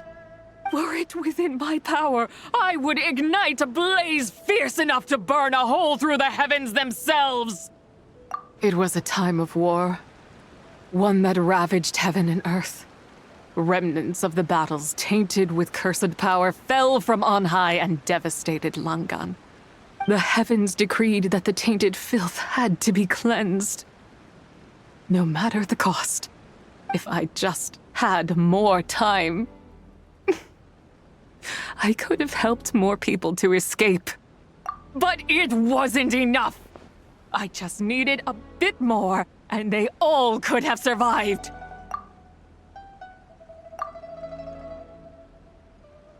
I never imagined there would come a day where I found peace. So long this rage has been within me. Yet here in this moment, it has stilled at last. Thank you. If you wish to bring Tsubai back to life, mortal, then you may take the part of her soul that lives in me. Just remember, from this moment onward, the fate of Langan's fallen rests on your shoulders, and that cannot now be changed. As I said before, I am but a remnant of Tsubai's adeptal form, a manifestation of her wrath that was not meant to linger in this world. By taking away this fragment of her soul, you take away my shackles as well. So, let it be done. Ah, it's your turn to grant one of my wishes, is it? Very well. In regard to my fate, and that of Langan's fallen, I know there is little I can demand of you. However, should another raise a war banner against the heavens someday, let my name be set upon its cloth. I ask for this, and nothing more. Now, take what you came for. I was a lone moon, shrouded and dimmed in cloud-veiled night. Now darkness breaks, free and unburdened. I reclaim my light.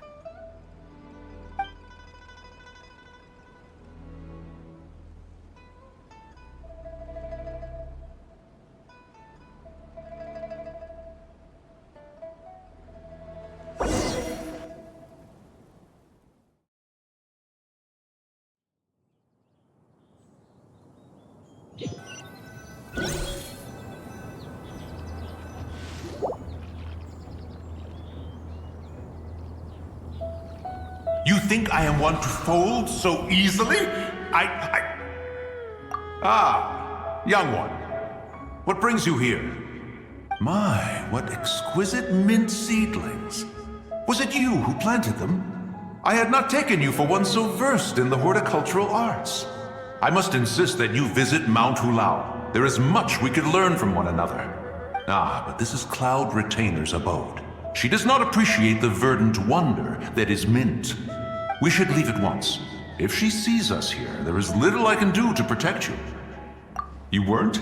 Was it Mooncarver then? My, what nerve he has. What?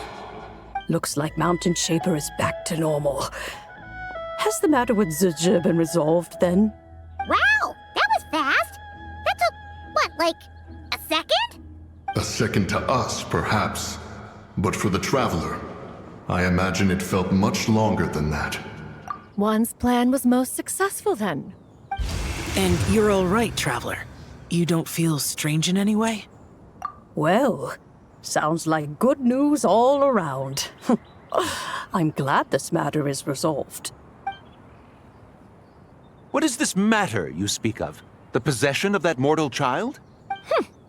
The matter of Zujia may have been resolved, but there is another that is far from over. The mint you planted around my abode. Perhaps you have a moment to spare for a little chat, Mountain Shaper.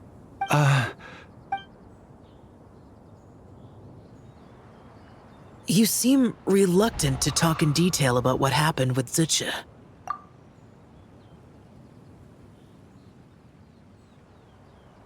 Don't worry. I won't ask you to reveal her secrets to me. And I doubt the other Adepti will either. Huh? You don't want to know what happened? The expression on your face.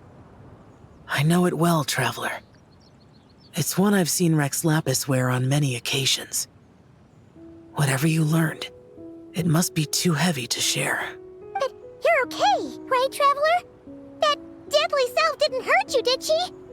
Well, as long as you're not hurt, Paimon doesn't need to know anything else. Even so, I hope you feel like you can entrust me with it.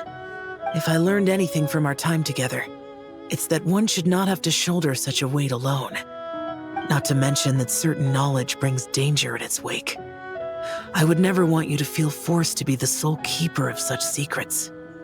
Yeah, kind of like how one person can't finish a whole slime, you know? Better to grab a bunch of friends and eat it all together. Exactly! Wait, no! Paimon's just saying we've got loads of friends who'll be more than willing to lend an ear. I never knew there was such a tragic chapter in the ancient past of this land. So, the people of that nation worship the White Horse Adeptus as the god of soil and grain. It would seem, then, that Rex Lapis had a similar reason for withholding the details of his recent trip.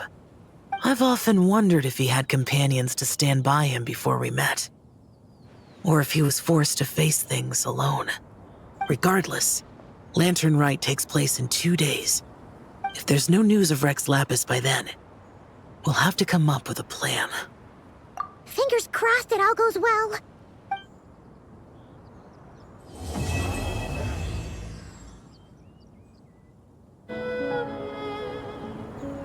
Xiao! Cloud Retainer! Meta Ping! We're here! Any news on Zhongli? Wait, are we missing 2 Adepti?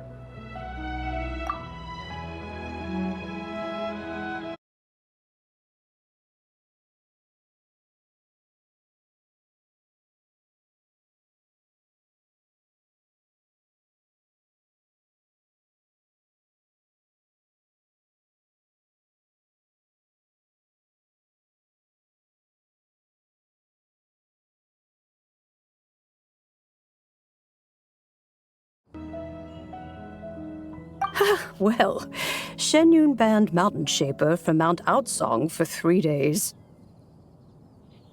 Oh! Then what about Mooncarver? The scheme to plant mint in one's abode was one those 2 fools devised together? And when it comes to punishment, one does not discriminate. His banishment ends in 3 days as well. Wow! That's pretty harsh, Cloud Retainer. Let's get down to business. We have news of Rex Lapis. Huh? Isn't that... Yes, Rex Lapis's geopillar. It descended from on high this morning. He must have sent it for a reason, but it does not respond to our touch. So, what does it mean? Is he in trouble? Not necessarily. It could be a message only a specific person is meant to receive. Traveler, you alone spoke to Rex Lapis before he left. Oh, so it must be for the Traveler. Give it a try.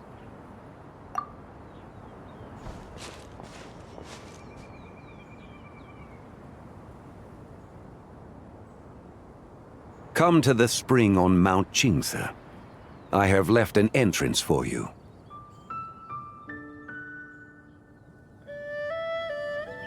Well? Just as one surmised, it seems that Rex Lapis will not countenance our involvement in this matter. That would not surprise me in the slightest. He's always had a soft spot for the Traveler, after all. But be that as it may, we have served Rex Lapis for millennia now. In other words, I'm sure this has nothing to do with favoritism. He's probably just trying to protect us. That's right. So you mustn't let your guard down, even if Rex Lapis is by your side. All right, let's get going. We'll try not to keep you all waiting.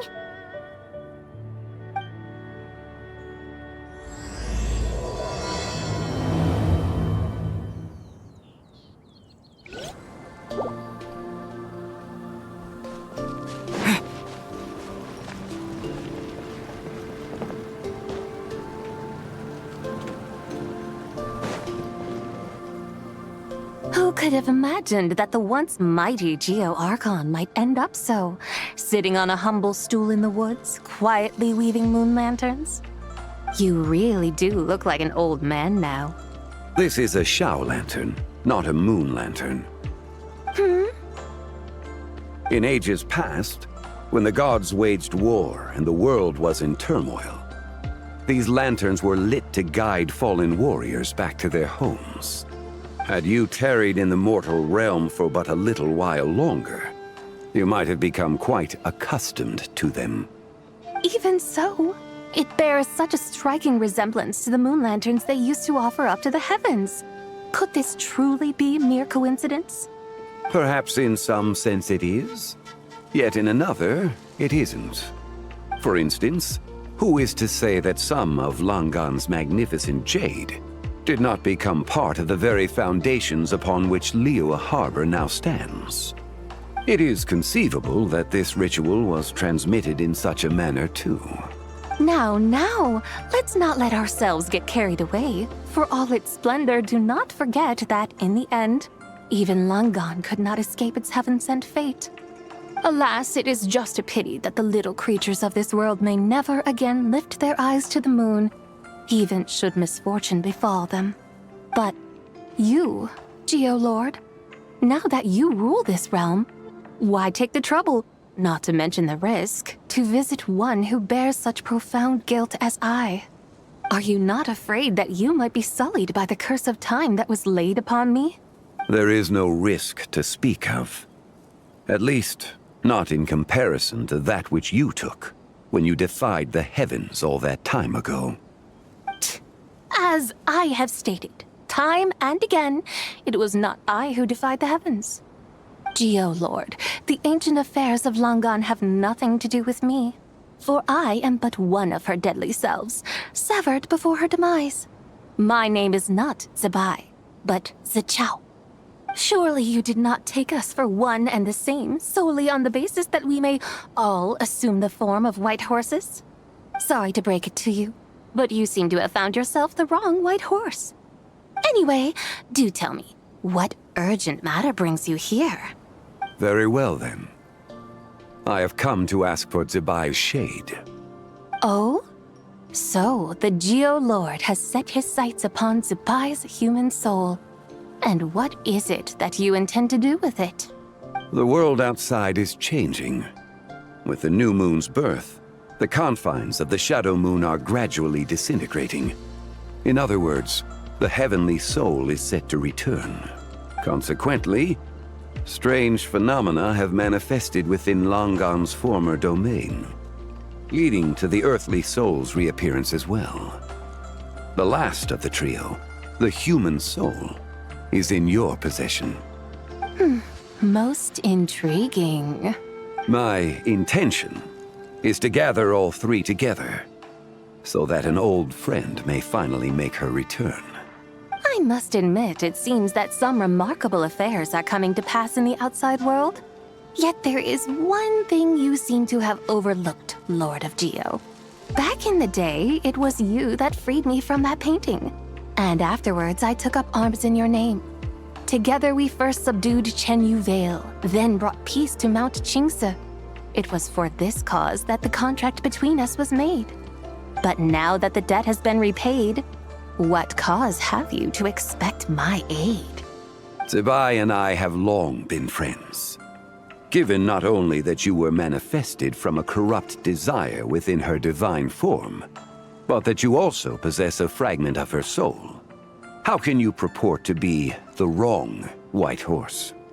I think you'll find that we are now as separate and distinct as any two beings ever were. What once shone with radiant purity has long become dust. What you see is no longer what it was. Oh, great Lord of Geo, should this still be unclear to you, I bid you take your leave. It seems that the fault lies in my own lack of consideration. As you wish. I shall let this matter rest. Wait! One moment, if you will. Should this not be your opportunity to propose a new contract? The part where you make me an offer I simply couldn't refuse? Even those puny mortals know how to haggle when striking their bargains. Should you, the famed god of contracts, not likewise strive for success through negotiation? Come now, enough with the posturing. It's time to name your price. Very well. I had, in truth, prepared a new contract for your consideration. I knew you would not come before me unprepared. Yet, you should know that I want for nothing, for I live in the mountains, carefree and untroubled. Occasionally, I even find sport in teasing the mortals who stumble into my presence. Then why persist in telling them those ancient stories? I speak of what transpired before the sky collapsed and the earth sank into itself. That is merely my way of passing the time. And what of it? Would any believe, much less remember, the ramblings of a mountain hermit? Those tales have long since spread throughout the mortal realm. Who? Should my words prove insufficient, I invite you to see the world for yourself. To this end, I have found you a pair of trusty guides. The lantern rite is presently underway in Liyue, and should prove quite intriguing for you.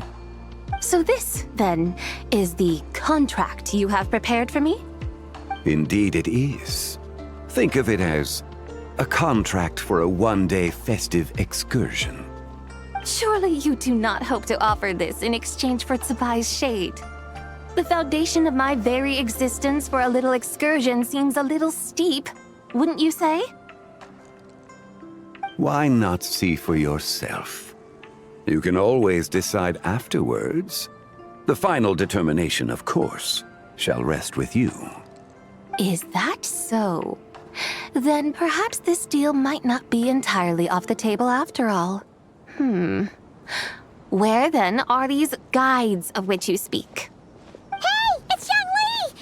Oh, we've been looking for you everywhere. We thought you might have gone missing. You're here. So these are my guides. Well, well. They certainly look the part, I'll give you that. Guides? Oh, you poor innocent little creatures. The benevolent Lord of Geo has sold you to me, which means that for the rest of this day, you belong to me. Sold us to you? Just what have you gotten us into, Xiangli? The situation is not quite as dire as that would sound. I ask only that you accompany my Adeptus friend on a tour of Liyue. I would suspect that depends on how well you entertain me. Entertain you? Let us start with this Liyue harbor of which I have heard so much. Nowhere is quite so fascinating as a place teeming with little mortals. How come this Adeptus sounds so different from what Paimon imagined? Okay, we'll take care of it. Get ready to find out why they call Paimon the best travel guide in all of Tibet.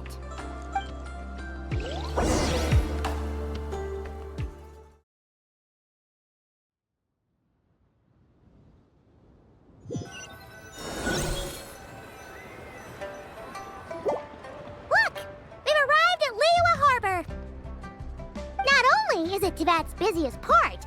It's also the beating heart of Liyue. So, dear Madam Adeptus, where would you like to go first? With humble fare and wine to sip, in comfort clothed and soul at ease, one eats, and all the heart's ills cease. So we're heading straight for the good stuff? Well, you're in luck. Because Paimon's an expert when it comes to food. There are two main cooking styles in Liyue. Li cuisine, which is all about mountain delicacies, and Yue cuisine, which is centered on seafood.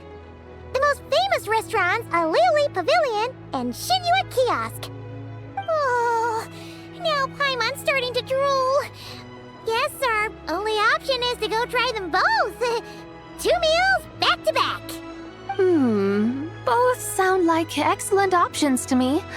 Are these the kind of establishments that most people might visit on a regular basis? Not exactly. Both Li cuisine and Yue cuisine are known for their pricey ingredients. Definitely not what you'd call the budget options. But don't you worry about that. Just think of it as Zhang Li's little treat. Come on, aren't you supposed to be pals with Hu Tao? I'm unsure we can afford to spend a little more of her mora at least. Hey, all Paimon wants is to provide our Adeptus with the best possible experience here. Don't you want that too? Both certainly sound like worthy choices. Just now, though, I happened to see a porter pass this way. Where might individuals like him go to eat? A hungry porter, huh? Oh! Paimon knows just the place! Yep. Nothing fancy schmancy there. Just tasty dishes made with simple ingredients in a variety of different styles. Most importantly, it's great value for money, too. No wonder everyone loves it, huh? Oh, and the owner happens to be a good friend of ours, too. One mean restaurant. Yes, even the name itself feels lively and down to earth. All right, let's make it our first stop. Yippee! That's a great choice, too. Alrighty, let's head over there right away. Paimon can't wait to dig in. Wamin Restaurant, here we come.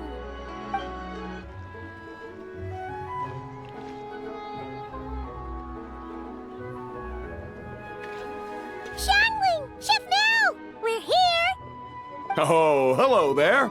What a surprise to see you two. Welcome, welcome. Hey there, Traveler and Paimon.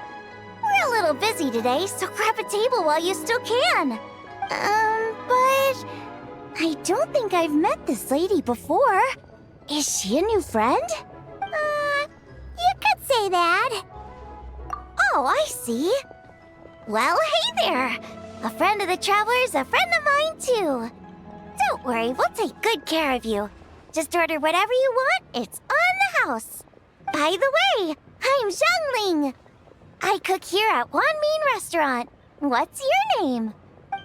Miss Xiangling, have you ever heard of the White Horse Adeptus? Of course. What about her? I am her, and she is me. Huh? You mean you're an Adeptus? Oh, you young'uns crack me up. Come on, Xiangling. You've got to keep up with the times.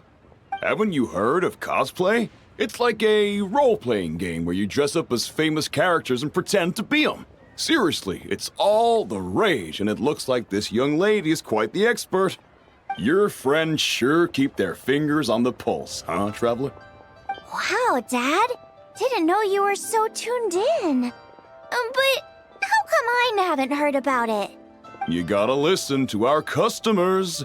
Didn't I tell you to spend less time chasing after wild vegetables and more time making friends? You're even more out of touch than I am. Hey, I like making friends too. Isn't that what I'm doing right now? Anyway, even if it is just a costume, is it alright if I still call you White Horse Adeptus? Of course it's all right, because that's exactly who I am. Okay. I can see you're really committed to the role. How about I call you the real White Horse Adeptus instead? In that case, you can call Paimon the real Traveler. You're right. You could have at least switched outfits. puny mortals. Nevertheless, I suppose it might be amusing to indulge in your little charade, for a while at least. All right, go grab yourselves a table. I'll come take your order in a bit. Hello.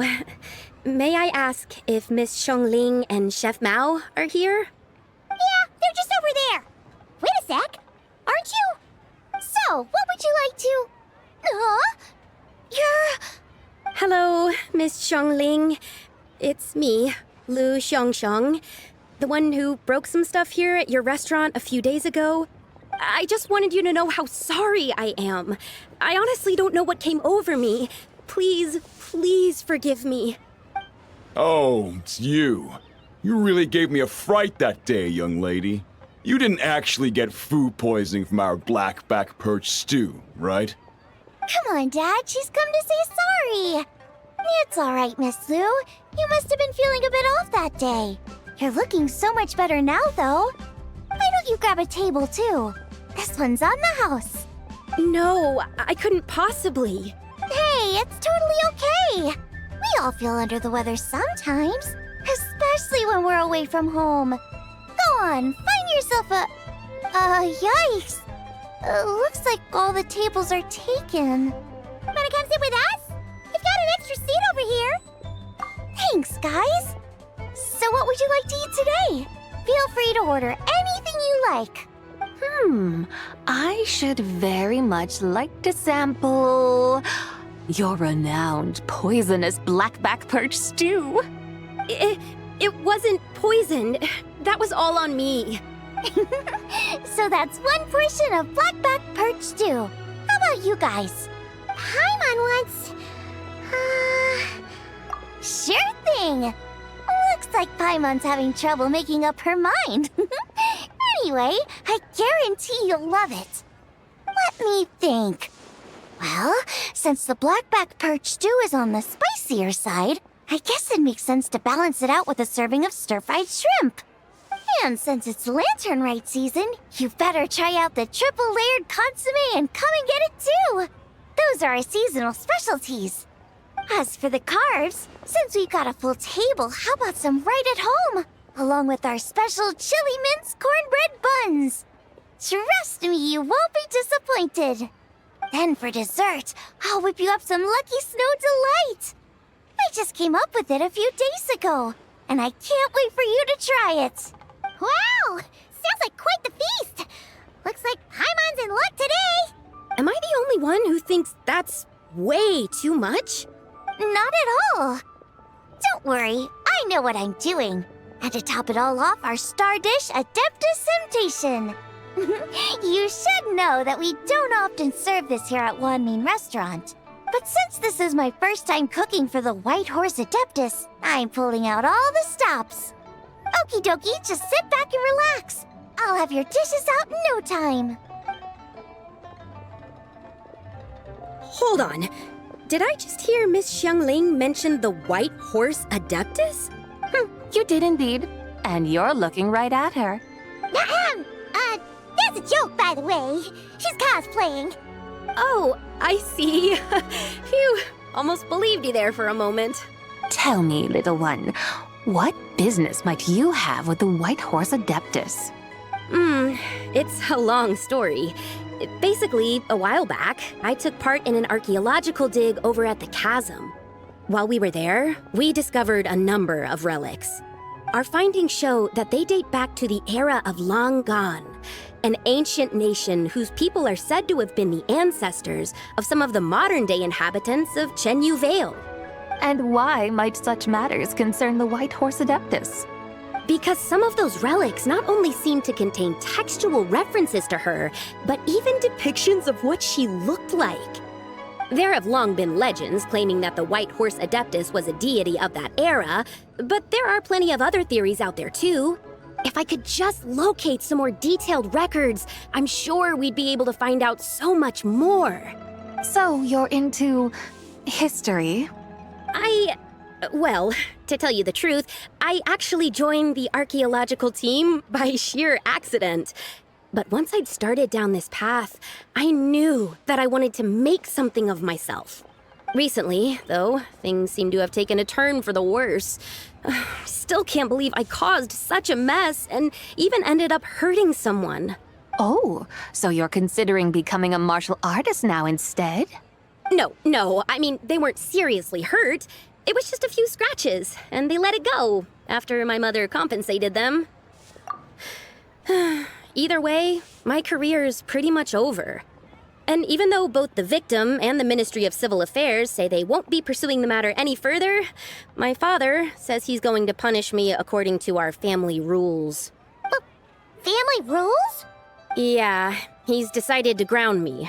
I'll have to return to Chaoying Village after Lantern Rite, and goodness knows when I'll be allowed to leave again. Wow, that's harsh. Sounds like the kind of thing only rich, super traditional parents would do. We're not exactly rich, though. All we own are a few tea fields in Chaoying Village and a guest house in Liyue Harbor. A guest house? It isn't Baiju Guest House by any chance? Yep, he's my grandfather. So, you've heard of the guest house before? Small world, huh? Come to think of it, didn't Boss Lu mention something about hoping that the White Horse Adeptus would show up and let her divine power be known? Sure, but Paimon's guessing this wasn't exactly what he had in mind. Little one, it sounds to me that your family is rather well off after all. What then drew you to archaeology? Why subject yourself to such unnecessary hardships? Even if I stayed at home, there's no guarantee I'd lead a nice, easy life. Just look at my father.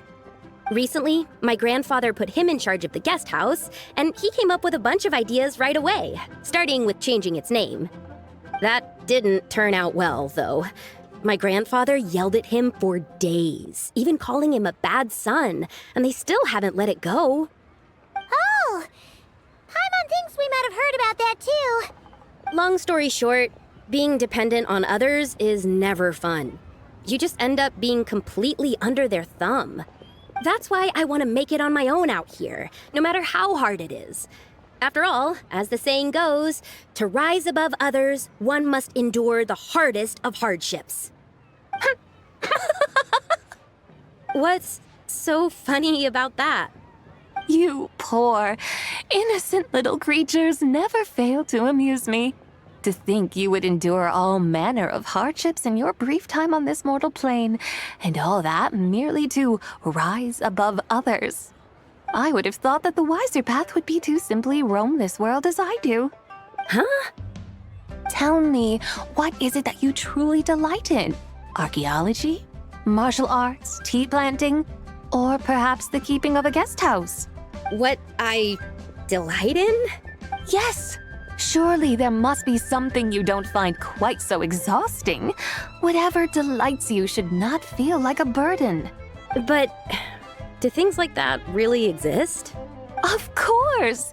Take Miss Xiangling, for instance. I defy you to detect even a hint of hardship on her face when she wields her walking spatula. So, since it seems you are resolved to tread the rocky path, you should strive with all your might to pursue that which brings you delight. You mean, like cosplay? I suppose you might say that. Looks like the White Horse Adeptus is really getting into her role. I think I get what you mean then. Maybe I should have a chat with Miss Xiangling before I head home. Okay, everyone. Sorry to keep you waiting. Here's your food. Wow. It all smells so good. Oh, finally! I get to try that famous poisonous stew. Hey! Didn't you hear what Shang said? It wasn't the stew. If anyone's to blame, it's that other you. What's up? How fiercely this mortal fare burns upon the tongue!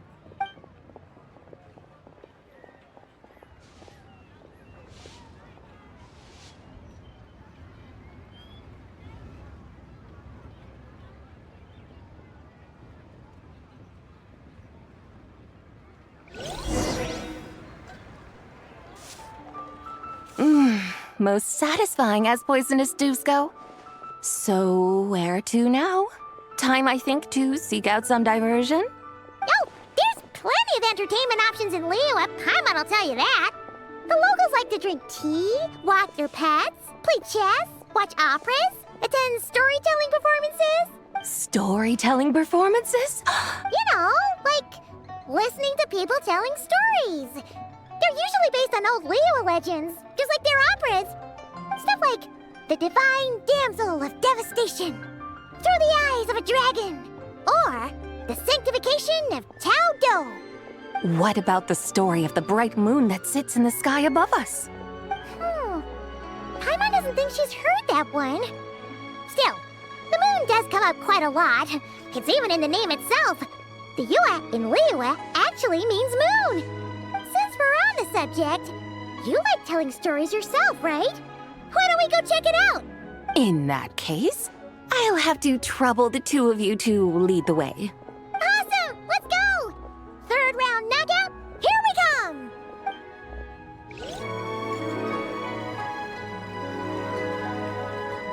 What a tongue twister! I'd have made a complete fool of myself if I tried to say it on stage without practicing it first. Huh! Call yourself Iron Tongue, Tien. Wobbly Tongue, Tien, more like. I used to have that problem a lot. But if you just take your time to grasp the meaning and commit it to memory, you'll be able to say it smoothly in no time. You're right, Miss Yoon. I'll give it another try. Hey, Yunchin! Fancy seeing you here! What are you two talking about? Ah, Traveler and Paimon, we meet again. And who, may I ask, is this? You may call me the White Horse Adeptus. The White Horse Adeptus? She's not really an Adeptus. I see. Well, it certainly looks like a lot of fun. Oh, funny you mention it. This type of thing is actually something I'm quite familiar with. Once, to perform Through the Eyes of a Dragon, I decided to imagine that I was Rex Lapis himself. It was the only way to truly inhabit his mindset and understand his resolve to quell those demons. Sounds like you just wanted an excuse to feel all big and powerful. Hey, that's... You just don't understand how inspiration works. You're one to talk. Paimon's traveled all over with the Traveler, and she's seen things that would make your jaw drop. All right, then. Since you claim to be so knowledgeable, why don't you prove it by reciting an ancient poem? An ancient poem? Which one? Ha! See? You mean to tell me you've never even heard of the ancient poem called An Ancient Poem? What kind of a title is that? Quit teasing, Paimon. We only just found out about that ourselves. He's talking about the writing on those ancient relics. When we first saw it, we couldn't figure out what it all meant. So in the meantime, we decided to just refer to it as an ancient poem. However, thanks to the painstaking work of the scholars who were tasked with decoding it, it seems like that's exactly what it was. Or rather, an ode offered in veneration of the moon and the White Horse Adeptus. Oh yeah! Didn't Kuching mention that before? It's got something to do with Longon, right? That is correct. The Ministry of Civil Affairs has issued a notice stating that, although it is true that the moon may disappear tonight, we should be in no danger. In other words, there's nothing to fear. But if you're worried, we can always take a leaf from the Book of the Ancients. By reciting this poem, I mean, and calling for the White Horse Adeptus's aid. If we do that, I'm certain she'll protect our moon and keep us safe. Oh, seriously? Paimon has to get a look at this. Under moon eternal, in radiant night, a maiden grants silk, soft and light? What in Tibet's that supposed to mean? Under moon iridescent, in night divine, blah blah blah, something cloth so fine. Something about fields being plowed, something else about seeds being sown from the earth. Seriously? What The fields are plowed, the seeds are sown, and from the earth, life is grown. Whoa! You did that without even looking! Bravo! Bravo! We have an expert in our midst. Looks like this young lady really does know her role inside out. If I didn't know any better, I'd have taken her for the real deal. That's because I am the real deal. That's the spirit. This is exactly the kind of mindset I was talking about. Behold, mortals, I am none other than the indomitable Rex Lapis himself. Kneel before my godly splendor. Believe me, young lady, I know exactly why you do it. Back in the day, I was just like you. I must say you are rather amusing as mortals go. Miss White Horse Adeptus, it is a great pleasure to make your acquaintance today. I have some questions regarding the poem, and I was wondering, perhaps, if you might be able to shed some light on it? You want me to explain the full meaning of its verses? Your guidance would be much appreciated. Fascinating. Tell me, do all the people of Liyue still express such reverence for the ancient ways? Well, it's true that we hold a deep fondness for our history, but it is hardly our only pursuit. One of my good friends, for instance, is even more devoted to the modern Fontanian art of rock and roll. Exactly! And don't forget, great practitioners of the role-playing arts walk among us too. People like me and you, young lady. Yes.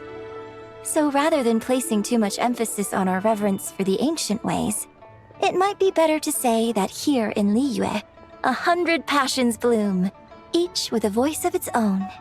I see. Then, I suppose it wouldn't do any harm for me to enlighten you. In truth, it is but a simple poem of blessings. Its meaning is this.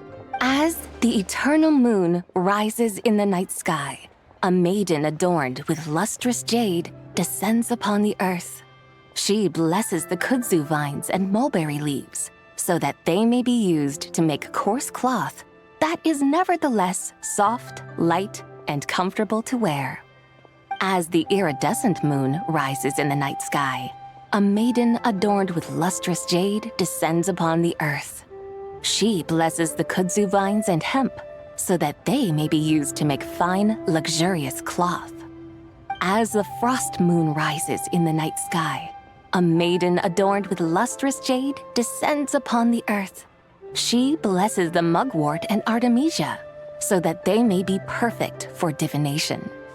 So she really did come down from the moon? She shows the people how to use the plow and spade to purge the land of weeds, till the soil, and heap up the earth to make it fertile. Then with the hoe, she teaches them to sow their grain, bestowing the promise of life upon every seed.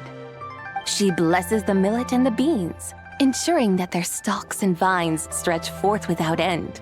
She graces the wheat and the rice, so that their heavy heads are filled with plump, glistening grain. Sounds like she's a real pro at all this farming stuff. The fruits of the field are harvested and brewed into sacred wine for honored guests. This we reverently present to the divine maiden, with every ceremonial step flawlessly observed, so that she may witness the depth of our piety and respect. Oh, divine maiden, how can your graceful presence in the sky not seem like that of a fairy descending from the heavens? Oh, divine maiden, how does your pure and radiant form not resemble the guardian spirit of our land? I send my heart's desire, ascending to the heavens, beseeching you to grant us good fortune and blessings in the coming year. Huh? So, that's what it's supposed to mean? I find myself speechless. Moved beyond the power of words to convey. Oh, young lady, you have shown me the heights to which a true role player might aspire. A truly remarkable performance. I did not anticipate that anyone could unravel this poem with such depth and clarity, and so soon after the Ministry of Civil Affairs notice, too. I'd even begun to consider myself somewhat versed in the matter. But as they say, there's always someone more knowledgeable out there. Allow me to extend my thanks to you, Miss Whitehorse Adeptus. You are far too humble, young one. I must confess, it is I who have been surprised, not only by you, but also by this Liyue harbor of the present day. Ah, so you're not from Liyue. And what, may I ask, has surprised you about it? Oh, it's nothing really. Just some old memories scattered here and there. Very well, my guides. I suppose it is time we set forth on the next part of our excursion. I'd like to go see that wharf now. What say the two of you? No problem! We'll take you wherever you want. Oh, leaving so soon?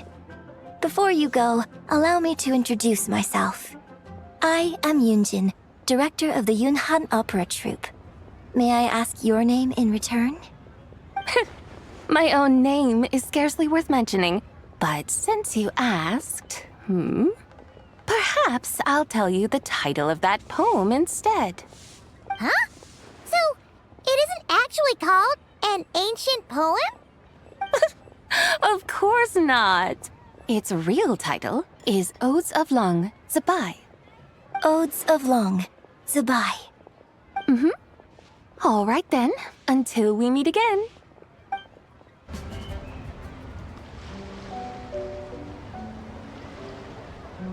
Hey, Ganyu! I almost forgot to mention. On my recent trip to Notcry, I came across something really fascinating in the Frost Moon Scion's library. I found records in their collection of another divine envoy living on the moon.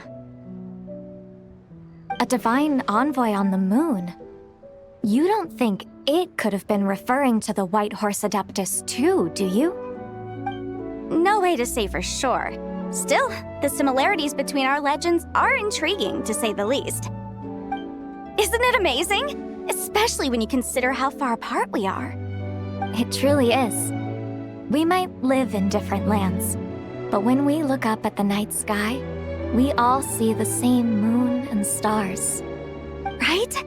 It's like we're all bound together, no matter where we are. When you think of it like that, it's almost as if our friends from other nations will be right here celebrating with us.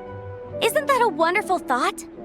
No wonder you were so excited to go see the giant lantern when you first got back. Sounds like you're a real fan of the White Horse Adeptus, huh? I guess you could say that.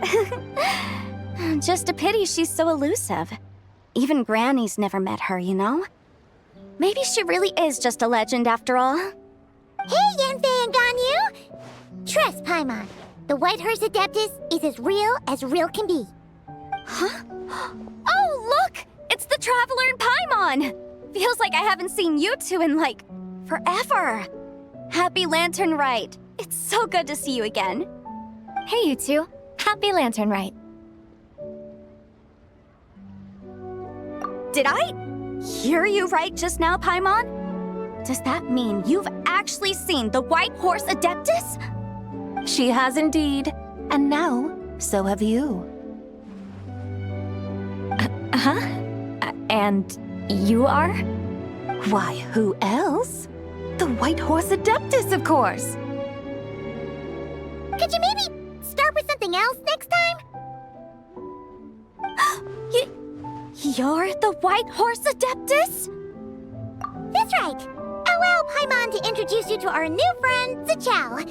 She's been low-key obsessed with cosplaying the White Horse Adeptus ever since we met her. I see. Well then, greetings, Miss Zichao. My name is Yanfei, and recently I've been low-key obsessed with learning everything I can about the White Horse Adeptus. I'm sure the two of you will get along like a house on fire. Oh, and by the way, I'm Ganyu. So, Miss Zichao, you must be here to see the giant lantern too, right?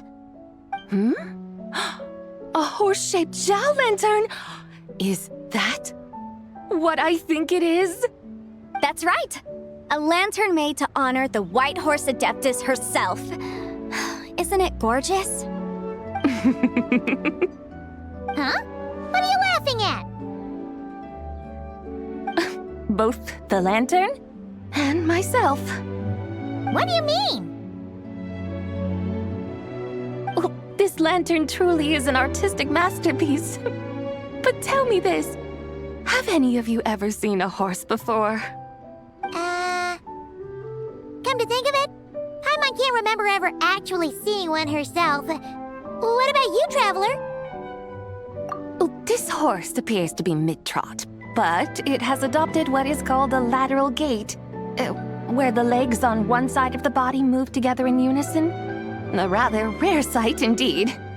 Just now, I suddenly pictured myself, I mean, the White Horse Adeptus running the same way. The image was so absurd, I could barely contain my mirth. Oh, really? I never knew that. You learn something every day, huh? Oh, come on! It's basically a giant piece of fan art! Who cares if it's different than the original?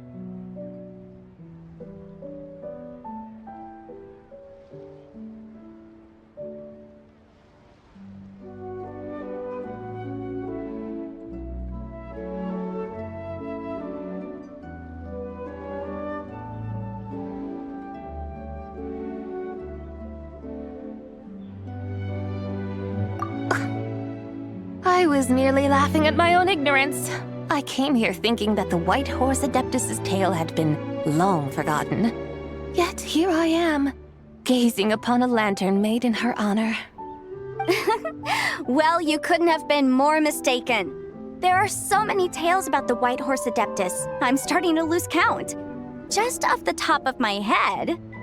Just so you know, Yanfei, we've heard it all like a million times before. Aha!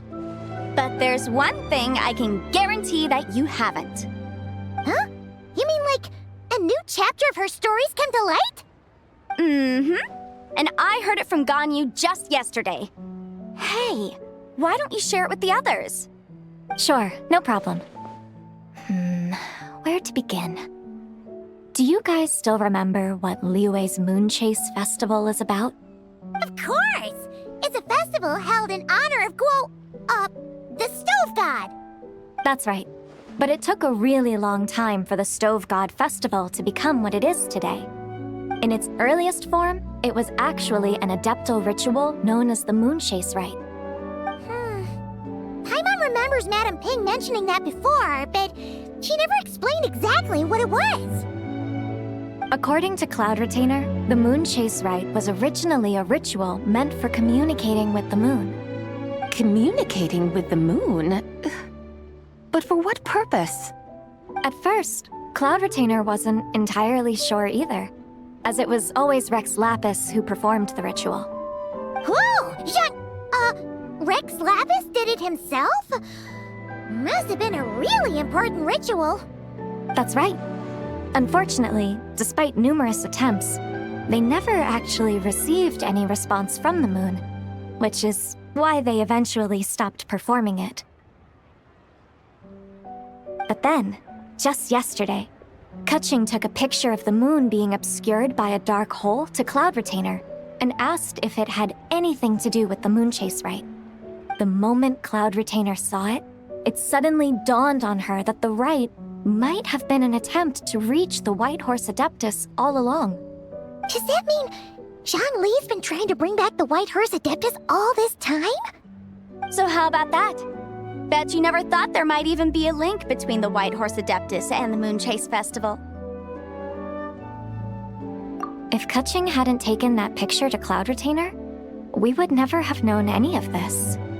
This is probably what Keqing was referring to that day when she mentioned there were some ideas she wanted to follow up on. So, Geo Archon. All this time, you've been striving to awaken her. Huh? What do you mean, awaken? Nothing. What I truly meant to say was, this new insight you've provided has been truly eye-opening. Oh, by the way, my trusty guides, I've been meaning to ask, where in Liyue Harbor might one enjoy an expansive scenic view? Huh? We're off to the next stop already? But Paimon's barely done digesting that lore bomb just now. all the more reason to find the right spot to let it sink in. Oh, so that's what you're up to. A tour of Liyue Harbor? In that case, if you're looking for a spot with a panoramic view, I'd recommend Yujing Terrace. That's a great idea. Since the terrace is on higher ground, the sea view from up there's so much better. Great. Well, the lantern ride's about to start, so we should get back to Granny's now. Hope to see you all at the festival tonight. Oh, you're off too? All right then. See you both soon. See you soon.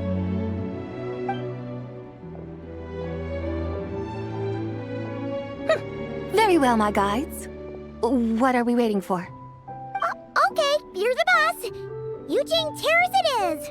After all, the customer's always right. Something else you needed to do?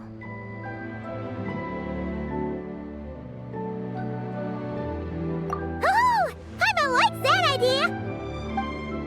And what, may I ask, is a photo? It's this awesome invention that lets you record moments in the blink of an eye.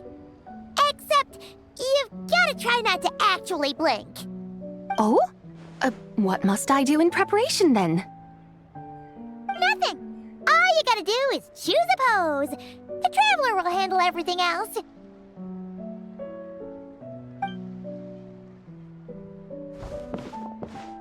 Come on, let's give it a try. Look, we got a great picture. Paimon's gonna call it the White Harbor. They've even discovered a way to preserve moments in time. Now I truly am curious to witness what else these mortals might accomplish. Very well, let us proceed. Yujing Terrace lies in that direction, does it not? Hey, wait for us!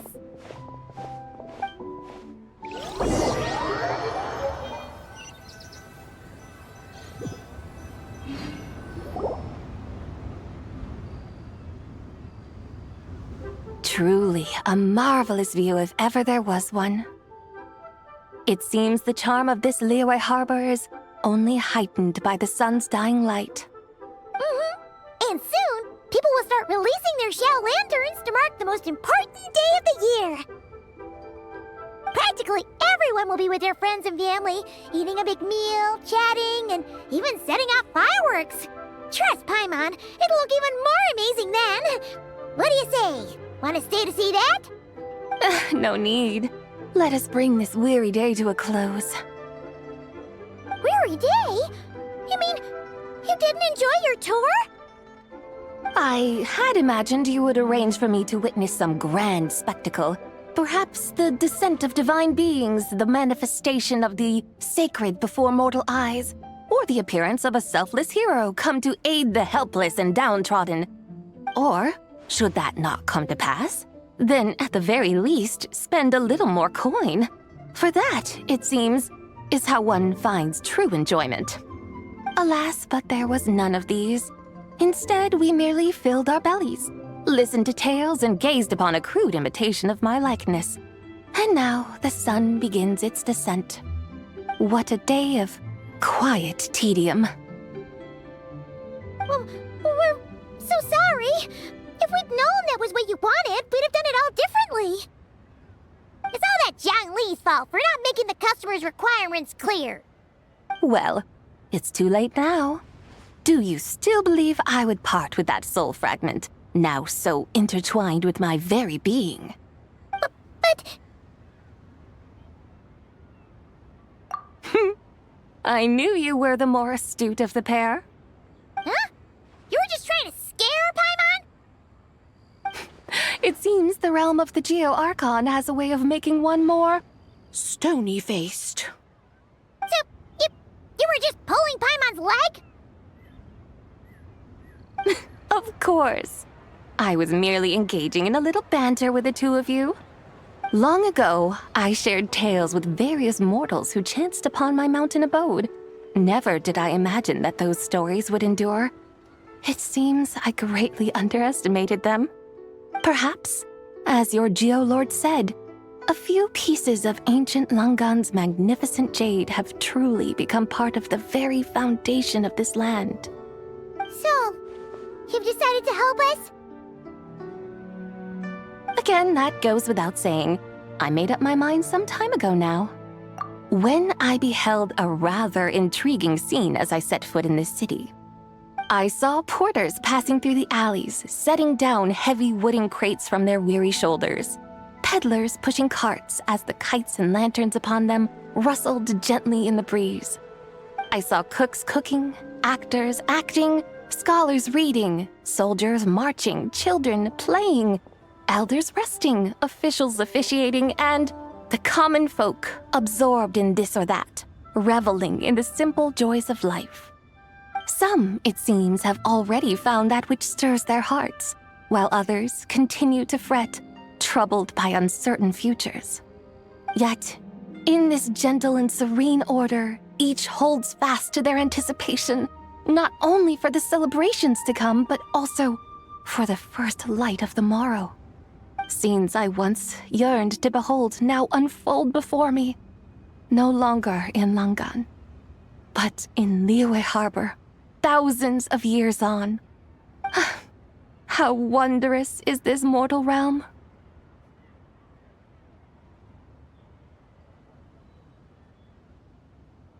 Thank you, Whitehorse Adeptus! Thank you so much! Adeptus, Adepti, perhaps the singular art in which we are truly proficient is that of sequestering ourselves within the high mountains. But once we leave our mountain refuge, we find ourselves drawn back to mortal ways all the same. So, it is I who should offer my thanks to the two of you. Traveler, Paimon, you have made this day more delightful than any I've known in a long, long time.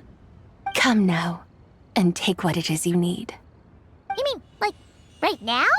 But don't you think we should wait for Zhangli? That won't be necessary.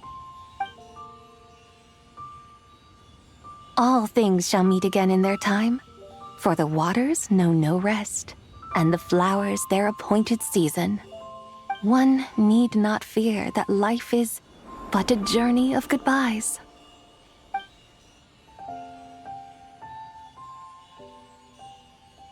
Is she gone?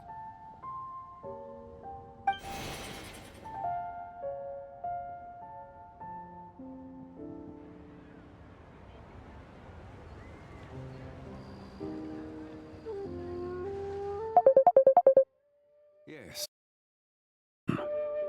A deadly self is formed from the body's impure vapors, so naturally it cannot survive long in this world. Had it not been sustained by the remnant of Zibai's soul, it would have faded away a long time past. Now that the remnant is gone, it has severed its ties to the mortal world. Zhangli! When did you get here? A while ago. Paimon would have thought you'd at least want to say goodbye. Though mountains endure, the ceaseless walk... It may be goodbye for now, but someday we will meet again. Really? And when might that be?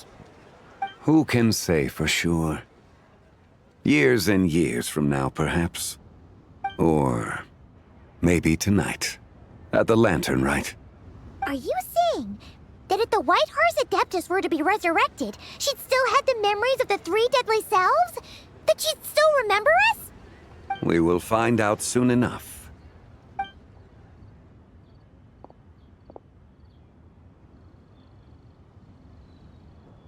It is time. The rite is about to begin.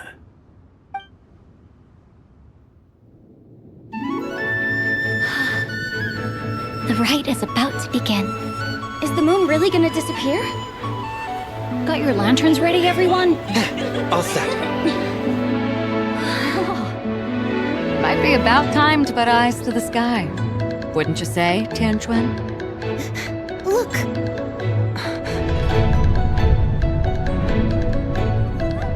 When the sun's out, eat the sun. When the moon's out, eat the moon. the lunar eclipse? Under moon eternal, in radiant night, a maiden grants silk, soft and light. Under moon iridescent, in night divine, a maiden grants fiber for cloth For so you. fine. Under moon of frost, in night so great, a maiden grants tools to divine our fate. The fields are plowed, the seeds are sown, and from the earth, life is grown. The seedlings stretch, the crops do rise, and all unfolds before our eyes. Fruits are gathered, sweet wine is poured. These gifts we offer to our Lord. Pure is heaven, so fair and bright, she shines as light in this dark night. And with her does this, wish take flight.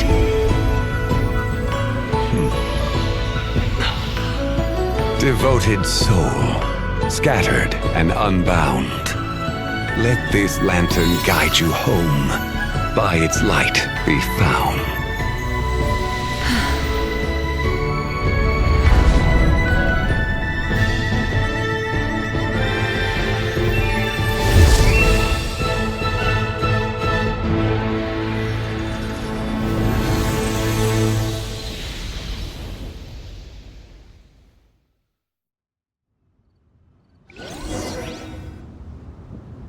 Did we do it? Do we finally get to meet the real White Horse Adeptus?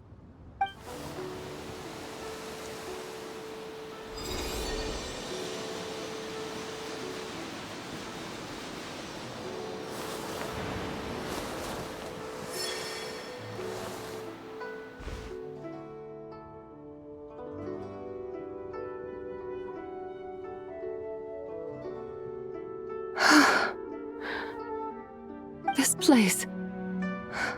Where am I? A familiar land, now known by the name of Liyue. Liyue? The peaks adorn the clouded moon. Then, who might you be? Oh no! She seems to have lost all her memories after all. And those countless lights in the sky. What are they?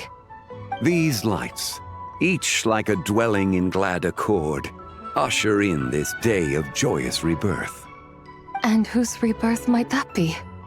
That of my old friend, Zibai. Zibai?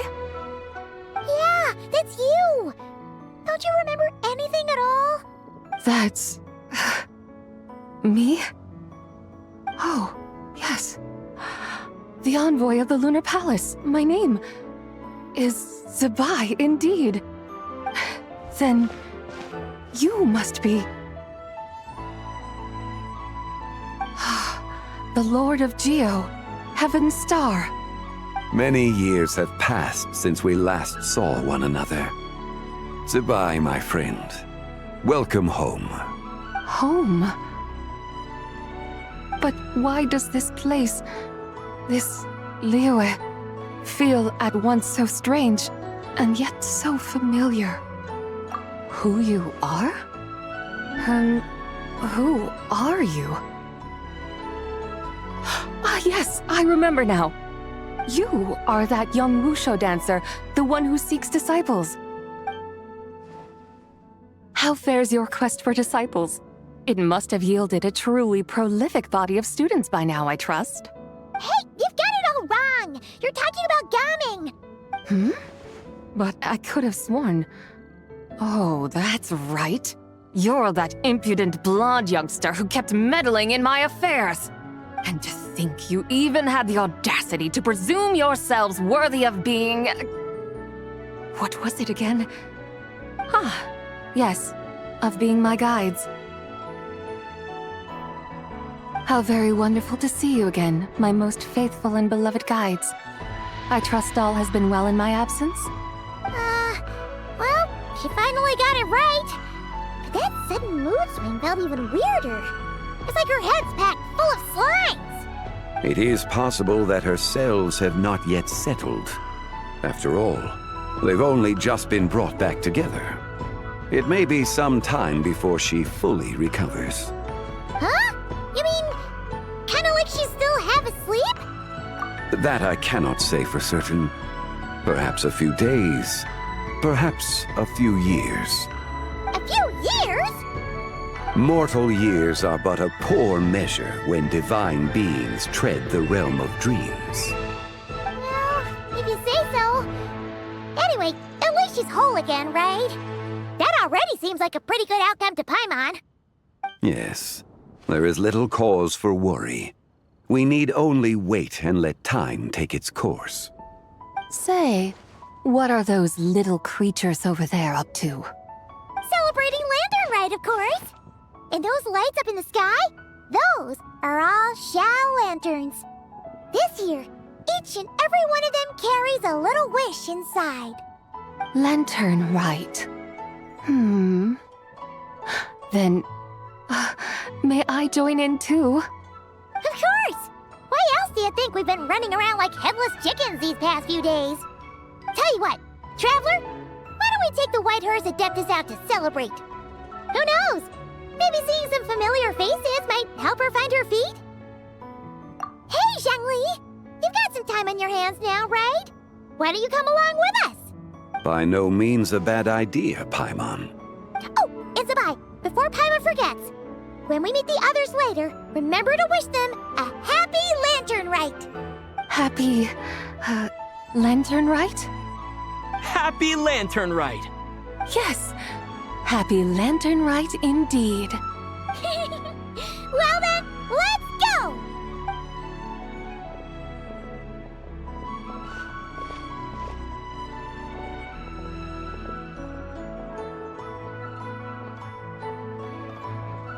Lanternlit.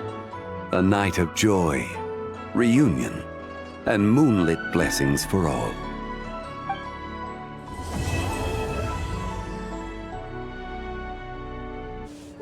Oh, looks like Zhangli hasn't stopped by for tea today.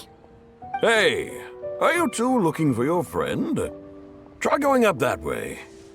Is Zhangli up that way? No, but that young lady who was dressed up as the White Horse Adeptus the other day is. She's your friend, right? I just saw her head toward Wanmin Restaurant. I was wondering why she was eating alone. But then you two showed up hot on her heels. Oh, what luck! We were just on our way to find her. But what's she doing at Wanmin Restaurant? I have no idea.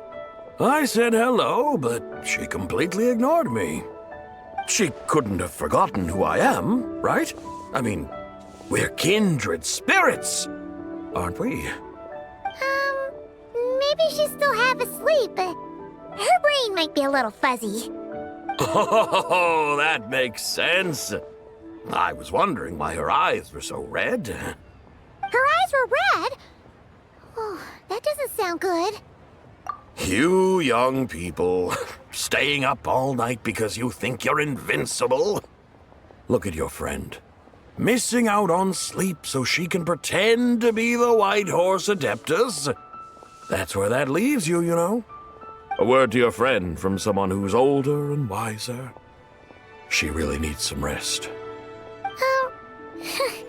Paimon wouldn't be so certain about the older and wiser part. Yeah, what was that?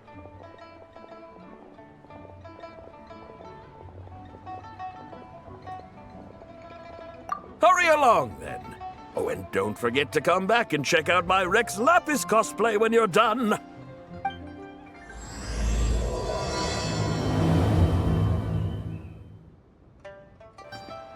Where's the proprietor? Come out and see me at once! Xiangling and Chef Mao aren't here right now. What can I help you with? And who might you be? My name is Shenhe. I work here at Wanmin Restaurant. Shenhe. Are you that crane adeptus who loves planting mint? It's been a few days. Have you improved your gardening skills? Did you manage to cover the slopes with mint? Mint? I don't know anything about mint. but I am familiar with Qingshen and glaze lilies. Ha! Already casting mint from your mind. How can a practitioner of self-cultivation be so fickle, chasing after every new plant that catches their eye? I'm not sure I get what you mean. Are you delirious from hunger? Would you like something to eat? Shanna! White Horse Zabai! So this is where everyone is! Traveler, Paimon. It's been a long time. Happy Lanternlit. Is this customer a friend of yours? Don't mind her, Shanna. She's just a little cranky because, she didn't sleep well last night and she's only just woken up. Look how red her eyes are. I see. In that case, Miss Zabai, I have a tonic here infused with Qingshen. It's cool and soothing when applied to the eyes. Would you like to try a few drops? Stop right there! Who are you two noisy children? Hey! Have you forgotten about us already? Guides. Yes, I seem to recall something about some guides. Ah, yes, now I remember. What luck! I was just looking for someone to show me the way to Elong Wharf. Huh. Is she starting to come around? Someone requested my help in purchasing some tea leaves. I was informed they have discounted prices during the festival and that I shall get a good deal there. Tea leaves? This sounds like Zhongli's doing. He sure knows how to get people running errands. Your friend Rex Zhongli initially requested the most expensive tea, but then a young lady in a hexagram hat mentioned he'd burned through the Wangsheng Funeral Parlor's yearly expenses at an exhibition a few days ago. As such, he is only permitted to buy items that are discounted this month. Oh, that's his boss, Hu Tao. It's about time she realized the problem and put a stop to his spending sprees. Oh, I see. So that's why you're here. Unfortunately, Wanmin Restaurant doesn't sell tea leaves. If you're truly in need, I could gather some wild tea from the mountain slopes. You don't sell tea leaves? But I remember your boss, Miss Lu, saying that she owns tea fields. You really should get some rest. The person you're talking about isn't the boss of Wanmin Restaurant. She's just like you. She came here to eat. Is that so? Life really is full of surprises. What surprises? Your brain really is as gooey as a pack of slimes. Paimon can't believe Zhongli entrusted you with going all the way to Yilong Wharf and buying tea. That would be excellent, my dutiful guides. Yes, Miss Crane. I apologize profusely for my improper behavior just now. Please forgive me. I completely understand. Master often says that the human body is like a mechanism in need of regular maintenance. When a person cannot rest at night, they are sure to become irritable and on edge. Miss Crane, you appear reasoned and compassionate on the surface, yet I sense dark forces churning within your spiritual core. Those red ropes you wear are what bind them, am I correct? Oh, you can sense that? Indeed. I also sense that with your strength, you might try undoing one or two of those bonds when training. Untie Shenhe's ropes? Wouldn't that be risky? Though the use of red ropes to bind the soul is a wondrous technique, practitioners must eventually learn to break free from external aids and look within themselves for restraint. Master has told me similar things, but I am not ready yet. Your self-cultivation has progressed far enough. Then I will seek further guidance from my master. If you still have doubts, you can find me at the Baiju Guest House. I'll be taking up residence there for a while. For now, my dutiful guides, let us be off.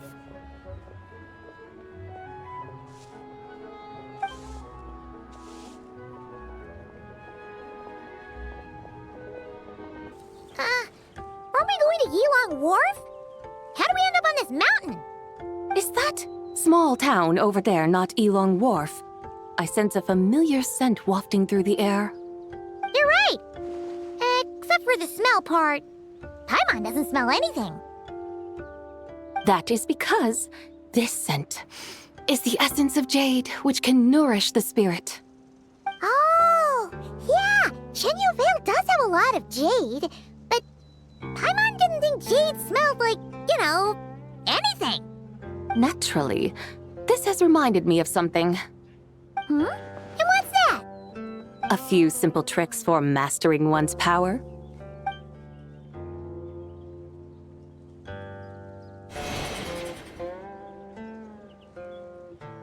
What is that thing? I'm sure you've been to Elong Wharf many times before, but I wonder if you've done so while cruising through the air. You've been such dutiful, dedicated guides, so allow me to offer this fresh experience as recompense. Please step in.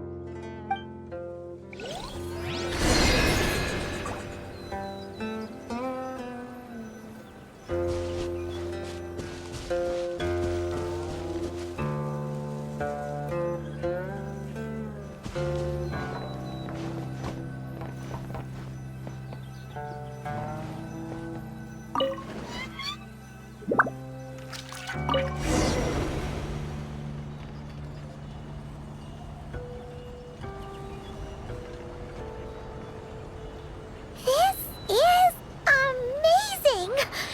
Paimon feels just like an Adeptus flying through the sky. What is this thing? I created it from my memories of the chariot of the Lunar Palace. Many years have passed since I last laid eyes upon it, so there may be some discrepancies. Nonetheless, it is functionally much the same. A lunar chariot? Wow! Paimon never imagined she'd get to ride in one! So, Mai, does that mean you used to work on the moon? Work. That's an interesting way to phrase it, though I suppose you are correct. I was once an angel, a member of a race tasked with guiding humanity. Then, graced by serendipity, I became a moon envoy. Huh? What's a moon envoy? Some kind of super important angel? As you would understand it, a moon envoy is a job title. Any angel, or non-angel, can become a moon envoy.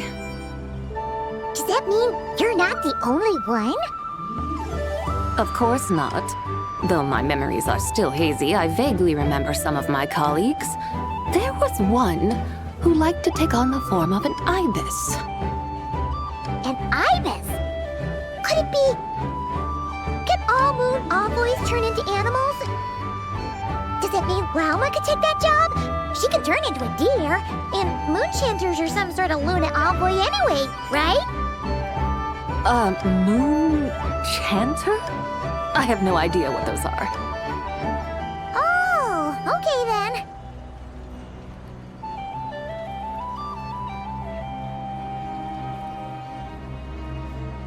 Look! Paimon thinks she saw a tea vendor over there! Very well. Let's take a look.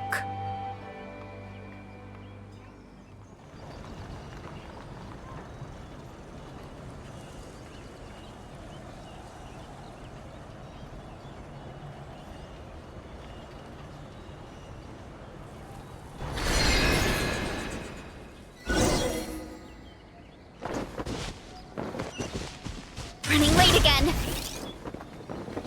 Heads up! Welcome, please have a look around. We only sell teas of the finest quality sourced directly from Chaoying Village. Right now we're offering a special discount for Lanternlit. Look over there! Discounted tea!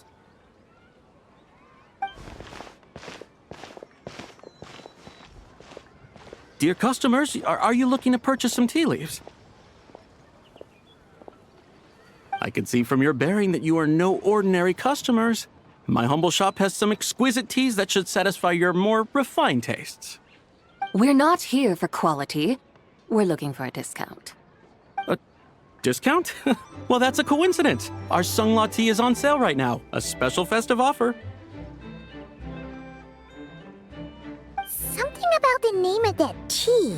Sounds familiar to Paimon. Buy 3 boxes of Songla tea during the festival to get 10% off. That's right. 10 boxes at half price. Have you been to our shop before by any chance? Oh, Paimon's definitely heard this spiel before. 3, 4, 10, 10, 20, 50. Zabai, what are you muttering about? When purchasing 3, 4, or 10 boxes, the corresponding discounts are 10, 20, and 50%. The intervals between the two sets of numbers are 1 and 6, and 10 and 30. Look! Her eyes turned blue! That's gotta be a first! If the differences between intervals remain equal, the interval after 6 should be 6 plus the difference between 6 and 1, which is 11. Similarly, after 30, the next interval should be 50. Therefore, extrapolating upward, the next two numbers in each set should be 21 and 100. You're making Paimon's head spin! Those numbers, what do they mean? They mean that if we buy 21 boxes of Songlot tea, we should get a 100% discount! 100% discount? You mean we'll get them for free? Oh, there was a pattern to the discounts. Is that right? The pattern we speak of is mathematics, little one. A pattern that is always right. That's amazing! You're a shopping genius, Zabai. Oh, wait. Something feels off here. I had no idea our shop's discounts were tied to the laws of nature. I've learned so much from you, dear customer. No need to thank me. Now, please give us our 21 boxes of free tea. Wait! What's the matter? Paimon just realized what it is that's not right. It took you long enough. We got the short end of the stick! Think about it. If we don't have to pay when buying 21 boxes, then if we buy even more, the vendor should be paying us money instead, right? Huh? Hey, Zabai, work this one out. If we buy 100 boxes, we'd make loads of money, wouldn't we? It stands to reason. Wait a moment, dear customers. Don't you think you're haggling a little too hard? You are the one dictating the discounts. We're simply extrapolating the numerical patterns within. As such, we are hardly haggling. You have a point. However, that's right. I'm so sorry. I just remembered. My supplier didn't come today, so we don't have any tea after all. Such a shame. Terribly sorry about this. Awful luck. Where can we find your supplier? Well... Not to fret. We'll save you the effort and go straight to the source ourselves. Well, you see, dear client, the supplier's discount isn't as generous as ours. You won't be able to get the same price from them. Huh? Does that mean they won't pay us for taking their tea? They might not even offer you a 100% discount. How very unfortunate. Nevertheless, as the original supplier, they must offer some sort of discount. Besides, we're not looking to make money. We just want a good deal. Well, that's great. My suppliers are all tea farmers from Chaoying Village. You can go ask around the village, but please don't say I sent you. Do not worry, we appreciate your generosity. Referring customers to your business partners, even choosing to remain anonymous, the demeanor of a true gentleman indeed. Your business will surely prosper. I hope you're right. Then let us head to Chaoying Village. Do you know the way, my guides? Of course! Just follow us!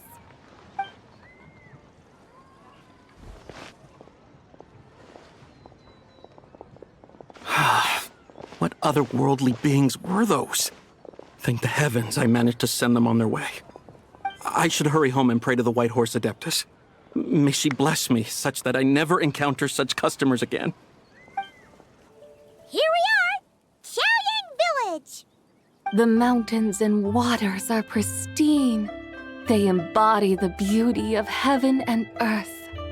It's a good-looking place, all right. But it's hard to enjoy the scenery when Paimon can't stop thinking about all that tea-buying Mora we're missing out on. Should fate dictate, Mora will find its way to you sooner or later. Well, Morak certainly finds us often enough. He even sought us out in person this lantern rite. For now, let's look around and see if any tea farmers are selling their crop. We'll be able to see more clearly from up high. Let's take to the sky and enjoy the beautiful scenery while we're at it.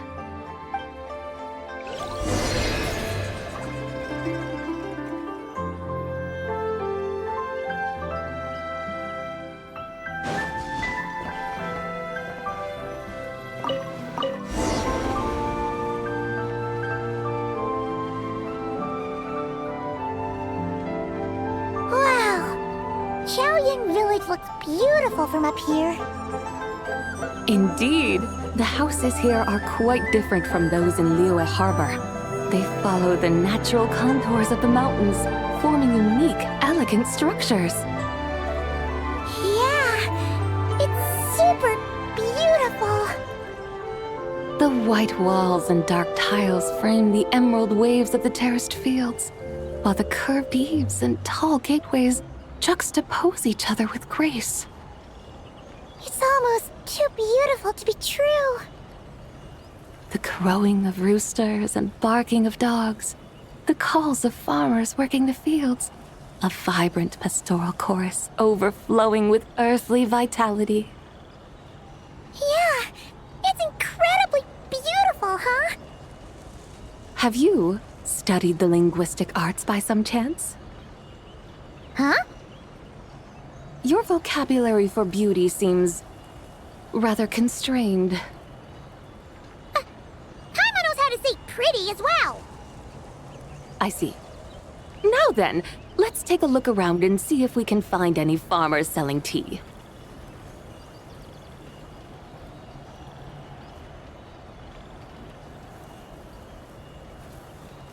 Look! There's someone in that tea field! And they look kind of familiar. Wait, is that Lu Xiangxiang? And who is that? Oh, you'll remember her once you see her up close. Hey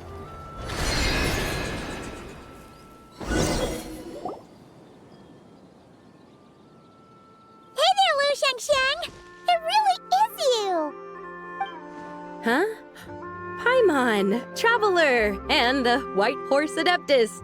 Fancy seeing you here. The White Horse Adeptus has a name now. You can call her Zabai. And you are... Wait. I remember now, you're... Don't say anything about food poisoning or fish. You're the young lady who wanted to rise above the rest, are you not?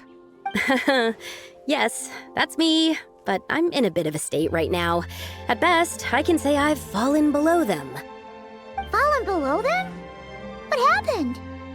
Like I said the last time we met, I'm being punished according to family rules. My father, mother, grandfather, grandmother, other grandfather, other grandmother.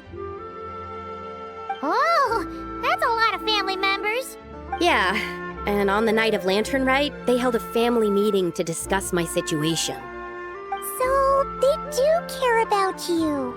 There's no doubt they care. But they think that since I caused all that around you? Yeah, though they're not confining me to my room. Instead, I have to personally nurture a tea seedling until it grows big enough to be sold at market. Aw, a tiny little tea baby. Do they want you to experience what it's like to be a parent? It's supposed to cultivate my character and temperament. They say this will help me calm down and reflect on my issues. What happened in Liyue Harbor really wasn't your fault. Oh well, at least this punishment doesn't sound too harsh. So, how long will it take for the little tea baby to grow? Actually, I don't know. I've never grown a tea tree before. It usually takes 2 or 3 years. 2 or 3 years? Yes, the tea in this garden requires 2 or 3 years to mature. That long? Sabai, you're not making this up, are you? How do you know so much about growing tea? When the plants thrive and grow, that is the meaning of my name. I can tell at a glance when their season of ripening will come. Do I really have to waste 2 or 3 years here? Why is this happening to me? I'd only just found my direction in life. Yes, during the night of Lanternlit, I heard many people reciting poems from Long Gone in praise of the moon. In that moment, I suddenly felt a great sense of pride. I mean, I helped excavate cultural artifacts from Long Gone, so I contributed to the revival of these poems too, right? So I decided to stay with the archaeological team. I want to unearth even more history. I see. And are you sure that's what you want to do? If you don't achieve anything significant in the years to come, will you still enjoy it? Yes, because archaeology gives me that boom shakalaka feeling. Wait, did Xiangling teach you that? That's right. I was asking her for advice. She said that if something gives you that boom shakalaka feeling, then it has to be worth pursuing. I immediately thought about how, when I'm excavating in the ruins, I always feel like there's a ghost standing beside me, and not in a spooky way.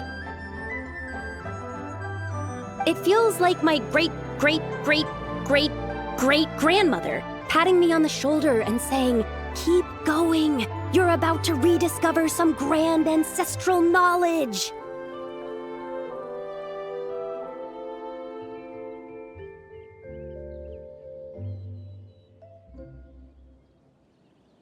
Right? It feels like I've made some kind of connection with my ancestors.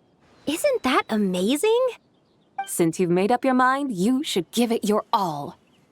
And I'd love to, but I'm still grounded. Run away, summon up a little boom shakalaka, and leave the tea garden behind. Flee this village. That might be going a bit far. You don't want to lead others astray, Sabai. Yeah! Tell them about your great-great-great-great-great-grandmother. She must be the most super-duper ancestor to have ever risen above the rest, right? I'd be better off telling them about the White Horse Adeptus. After all, she's the supreme riser above the rest who saved my great-great-great-great-great-grandmother. Then it's settled. Tell your family that your decision has my blessing. Thank you, Tsubai, but I don't think cosplay is going to work on them. They won't listen. They don't need to listen. You need only follow the rules they've set out for you. What do you mean? As I'm sure you know, some ancient texts refer to the White Horse Adeptus as the Daughter of Time. My family history contains such records, but what of it? If the White Horse Adeptus were to manipulate time to make your tea seedling grow overnight, then you'd be free, correct? Is that how it works? If the White Horse Adeptus were to really get involved, my grandfather would let me leave right away, but who really believes that she'd show up and help? It's not as if you have any other options. Why not try calling out for help? It won't cost you any more. Guess I might as well. I've got no better ideas anyway. White Horse Adeptus, if you can hear me, please save me from my predicament!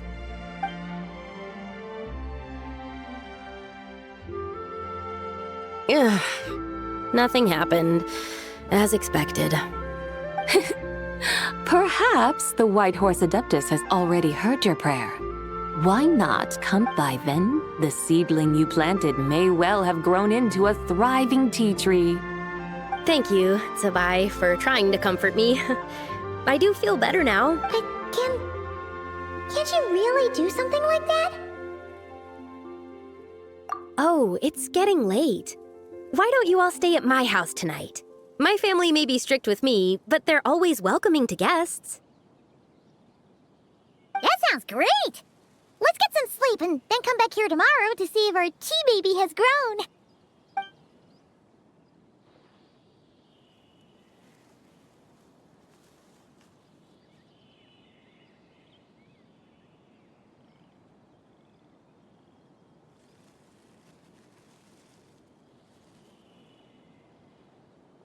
Oh, the tea tree!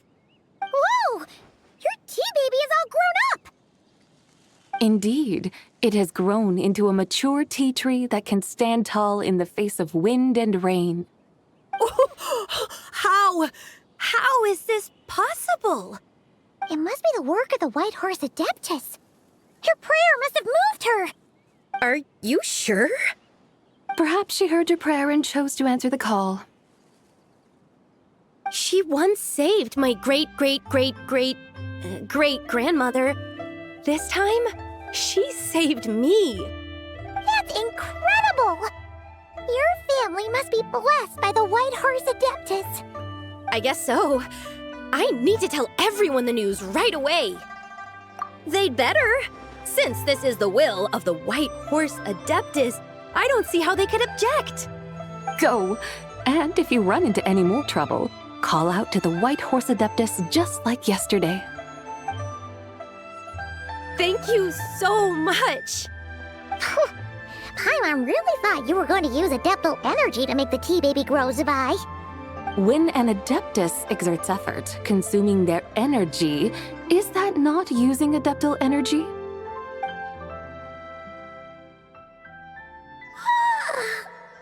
All right. What are we doing out here in the middle of the night? We're here to help Lu Xiangxiang fulfill her wish, of course. Can you really make the tea baby grow? It won't be easy, but there are ways.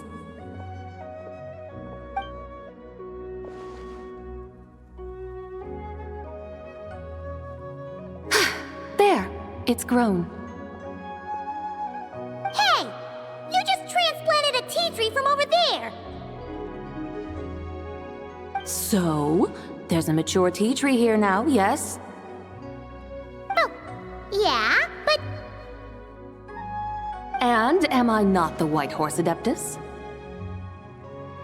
Well, yeah. Is this tea tree then not a manifestation of the White Horse Adeptus's will? You're not wrong. But again, there's something not quite right about this. Maybe this will become another mystical Adepti tale recorded in their family history. That would be marvelous. Paimon thinks so too. Hey, Traveler! Sabai seems to be doing much better now, don't you think? Oh! Paimon bets that's why Zhongli chose to send her on this errand. That's a great idea! We've already shown her Liyue Harbor, Yuan Wharf, and Xiaoying Village. How about we head to Qingce Village next? Qingce. That name sounds familiar. The scenery there is really beautiful. Pretty, too. It's the perfect sightseeing spot. How about we show you around? I must say, I have been mightily impressed by the mountains and waters of Liyue. Please lead the way, my dutiful guides. All right, let's go!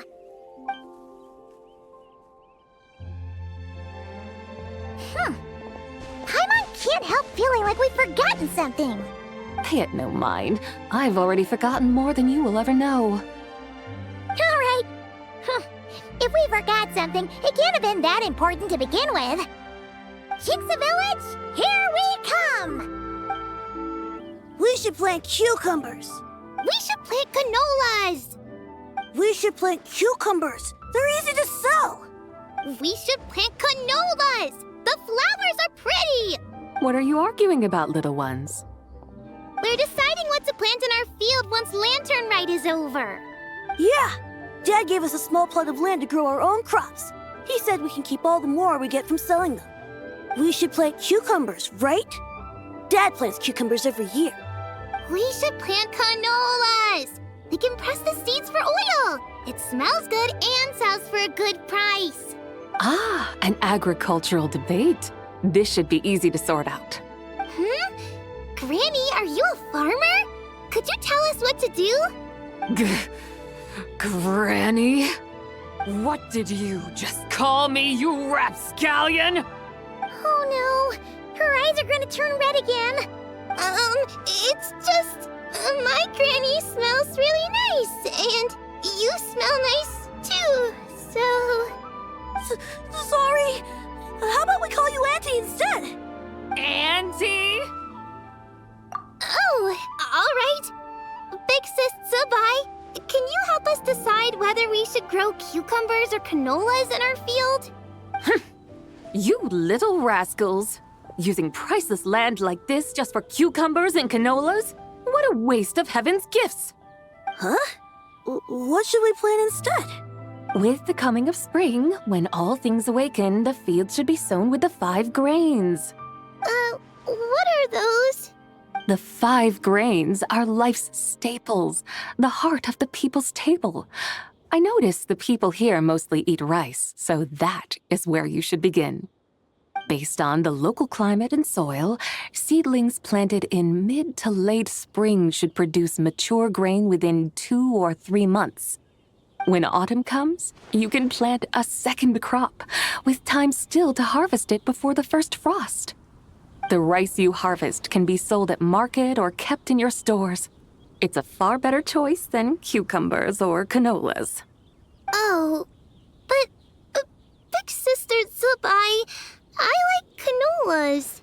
That's no issue. It is unsuitable for continuous cropping in any case. You can rotate it with rice to maximize your yields. After the second rice harvest, around wintertime will be the perfect opportunity to sow their seeds. And when they mature in mid to late spring, you shall be just in time to sow the first rice crop of the year in turn. This way, your field will sustain balance. Rice and canola in a harmonious cycle. Wow, that means we'll have crops to harvest all year round. Wait a minute! If rice and canola take up the whole year, what about my cucumbers? A firefly dares rival the brilliance of the moon?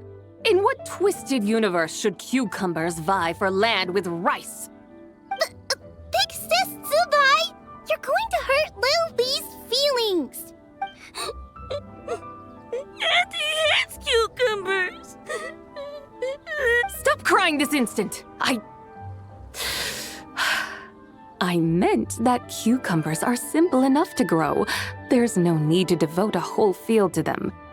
Just find an empty corner of your yard, scatter some cucumber seeds in the earth, and before you know it, you'll have a thriving patch of vines. Cucumbers delight in sunlight and moisture, but they suffer in cold weather. If you wish to plant them this early in the year, you should make sure they're protected from frost. Wow. Is it really that simple? Let's hurry home and get started right away! Are you really in that much of a rush? Well, thanks, Big Sis Zubai, who's fierce but really good at farming. We gotta go! Thanks, Big Sis Zubai! See you around! Paimon never imagined you'd know so much about farming. What's so strange about that? The people of Longon called me the god of soil and grain. Are the fields not made of soil? Is rice not one of the 5 grains? Huh, that's true. So, if the god of soil and grain is a farming god, that means the White Horse Adeptus must be a farming adeptus, right? Of course, the god of farming is down to earth. Mind your tongue, impertinent child. How dare you diminish the lofty bearing of an adeptus? Hey! You're the one who said the god of soil and grain is all about farming. Enough! It's time for us to take to the skies once more. Join me now. Witness the majesty of mountain, water, and field, and broaden your horizons.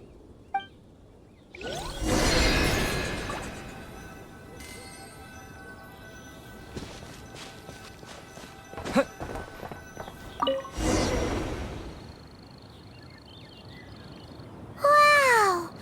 The terraces look so pretty from up here. The mountains tower like pagodas, the hills coiling at their feet like shells.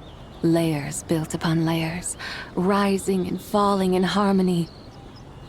A truly unique and mesmerizing sight.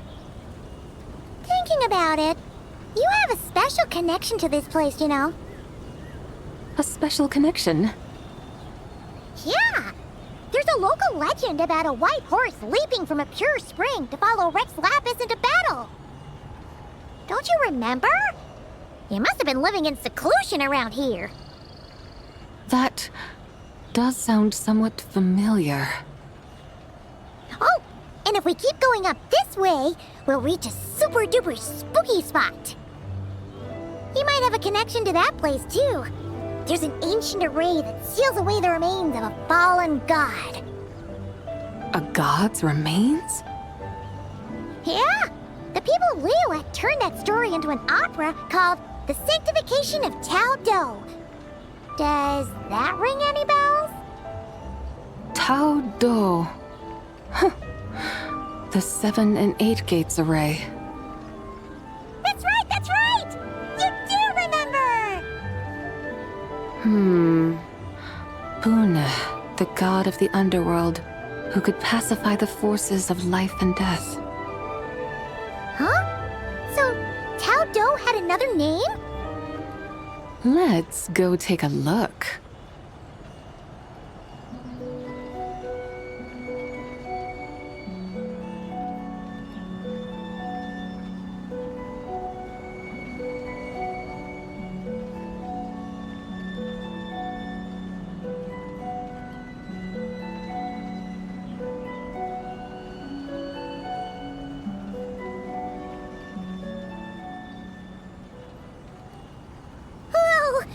We've arrived at Wulwang Hill.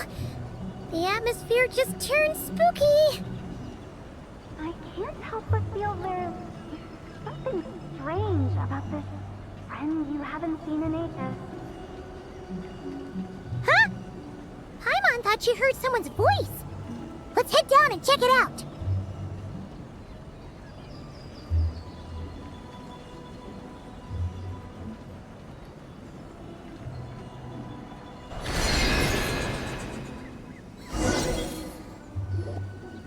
I can't help but feel there's something strange about this friend you haven't seen in ages.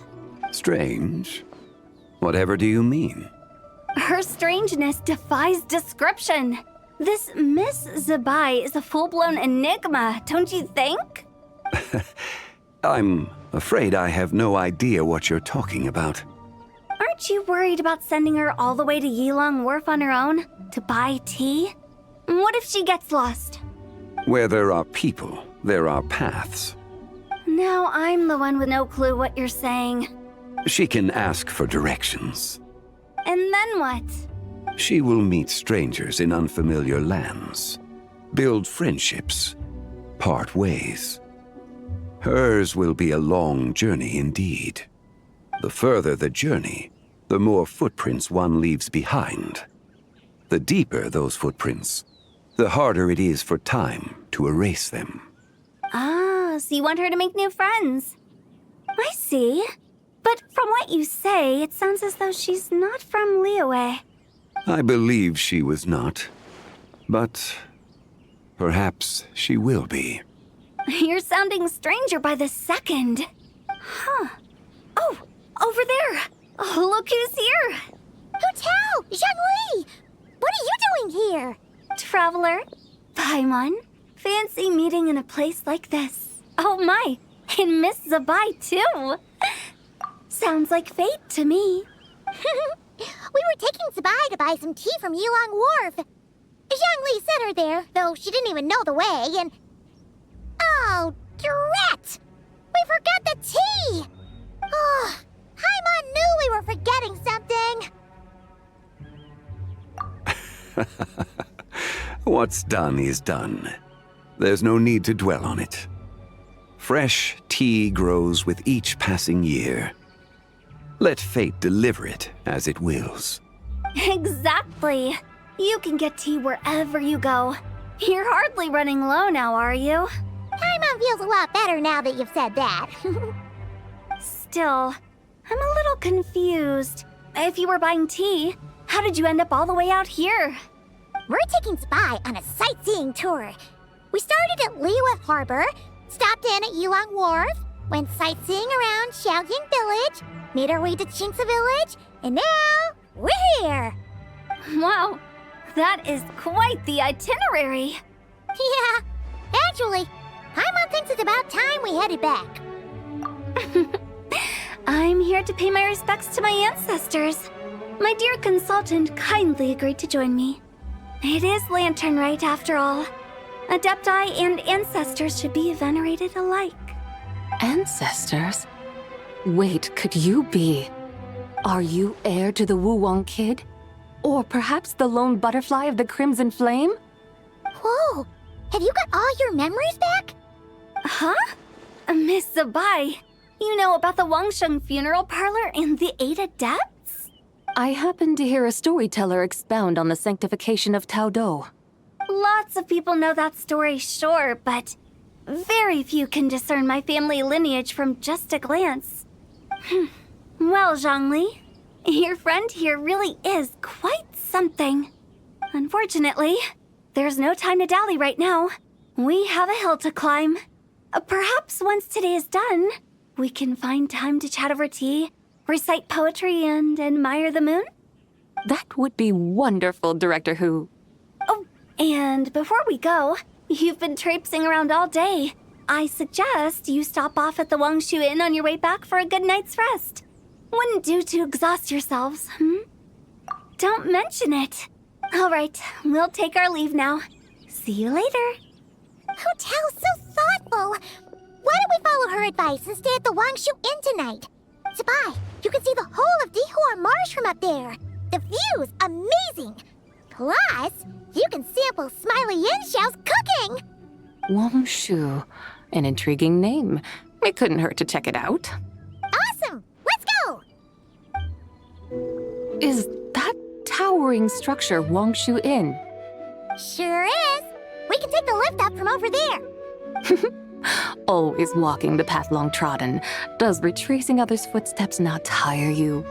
Come on, get in. We'll fly to the top.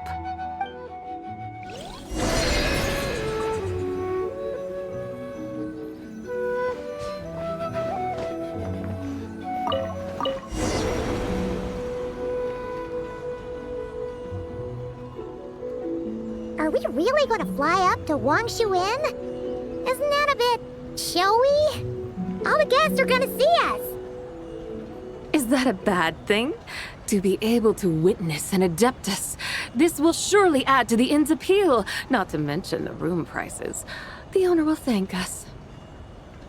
You seem to really like showing off your powers. This inn's architecture is incredible, and the surrounding countryside radiates a picturesque charm. No wonder the new proprietor of the Baiju guest house thinks he can't compete and has decided to change his own establishment's name. The new proprietor?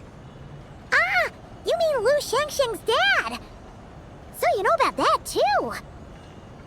Personally, Paimon thinks it should go with something like Rex's Rest. That's a contender's name if Paimon's ever heard one. A fitting name indeed. So you think the guest house should change its name too? Paimon kinda thought you'd say something like, such sacrosanct traditions must never change. Time flows ever onward. Why should the rules of yesterday be carried forward into the world of tomorrow? The people of today should determine what is to be kept. Huh. You're not as old-fashioned and stuffy as Paimon thought. The years ebb and flow, seas recede to reveal fields. In the vastness of time, I am but a wild horse in a boundless sea of dust. Even Rex Lapis, having waded through the waters of the river of time, is not quite the same as before. Zhongli, what was he like before? That is another story for another time.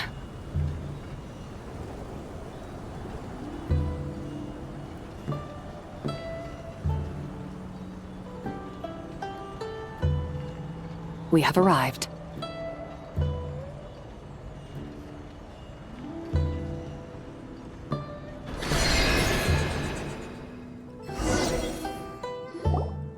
Whew.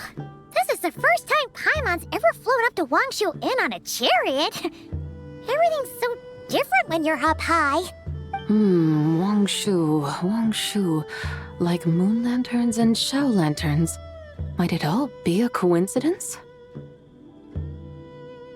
What's a coincidence? Do you not know what Wangshu means? Not bad. You're clearly much sharper than your diminutive companion. Wangshu can refer to the moon, but its original meaning is actually the goddess who rides the bright moon's chariot. And you must be the conqueror of demons. Chow! Paimon was wondering if we'd disturbed you by flying down from the sky. Not at all. I sensed an unusual presence long before you arrived, though I didn't expect it to be you in a flying chariot. Ah, a witness at last. I was starting to think we should fly a bit lower. It would be awfully dull if no one ends up marveling at my lofty bearing. No need. This is already showy enough. I'm not one to do good from the shadows, as Rex Lapis is wont to do. Then you must be... Nay, I'm only cosplaying as the White Horse Adeptus, in truth. Cosplaying? What's that? Ugh, ignore her nonsense. She's a genuine article. The one and only, completely authentic White Horse Adeptus. It's just... Xiao, did Zhongli say anything about her being a teensy bit... not quite right? Mental instability, perhaps? Did Zhongli tell you that? No, this is my own speculation. Oh, you pretty much hit the nail on the head. It's like her brain's filled with a bunch of slimes right now. All gloopy and messy. There's a hot-tempered pyro slime, a math-obsessed hydro slime, and a mischievous little animo slime. But don't tell her Paimon said that, or she'll come and tell us all off. You white-haired rascal! Do you think I can't hear you? Uh-oh! We're in for it now! White Horse Adeptus. You must be weary from your journey. Why not take a rest? Oh, yes! You must be hungry, right, Sabai? How about we get some food? Oh, the chef here is incredible!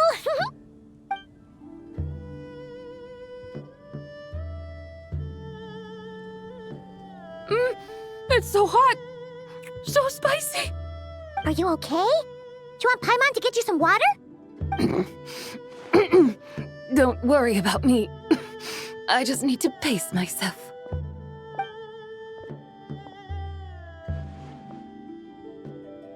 So, regarding your friend and her condition, does even the Lord of Geo have no solution?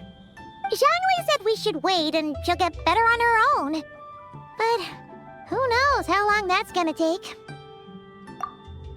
Is that why her personalities change so easily? Paimon thinks that has something to do with her 3 deadly selves. Zhongli told us that the deadly selves are impure, affecting living things that get too close.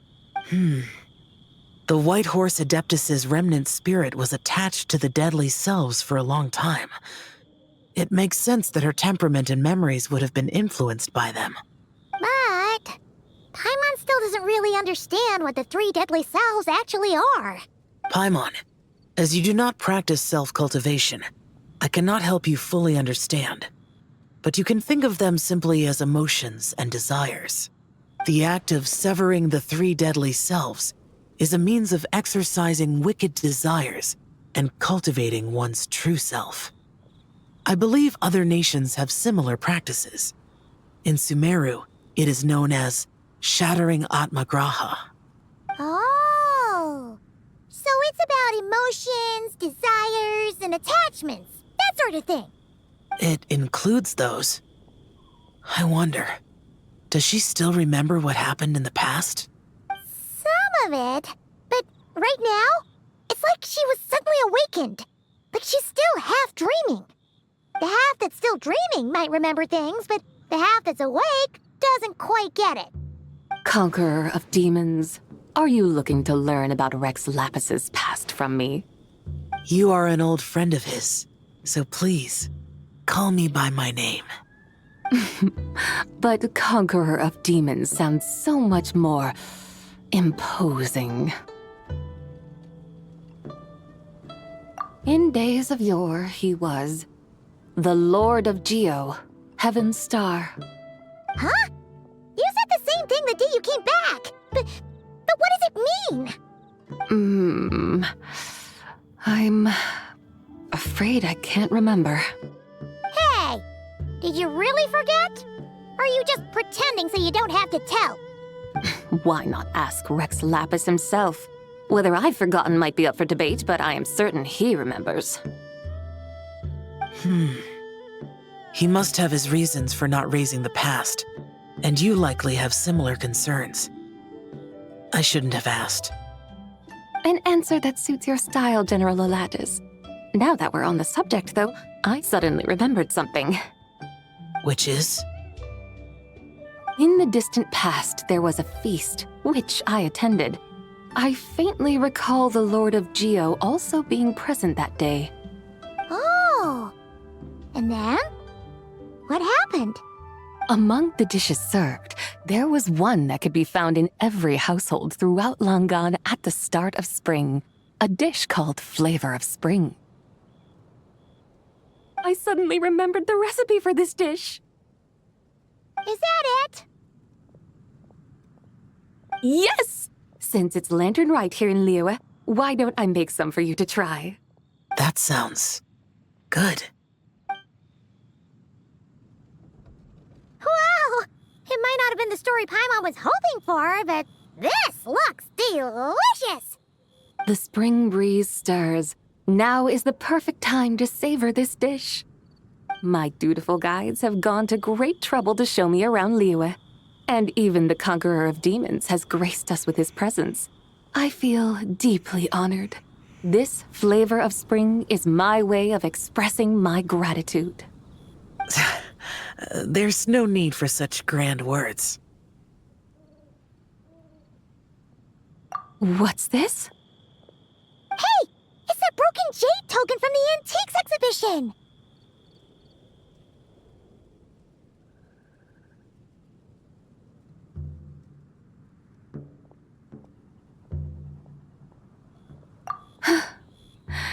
Indeed. This was once an Adeptal treasure of mine. I'm amazed it ended up in your hands.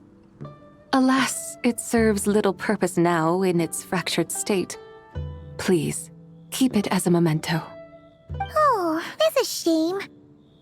Can't we fix it? This is the way of the world. Once jade is broken, it can never be made whole. Then, what about forging a new one? That is a good point. That it has ended up in your hands must be a message from fate. I could try to craft it into a little trinket for you. One that might prove useful on your journey. Ooh, what sort of trinket? It's just a passing thought, one that will require the right opportunity. I'll think about it more when the time comes. Now that we've had our fill, we should get some rest. Tomorrow we return to Liyue Harbor, where I'll have need of your guidance once more.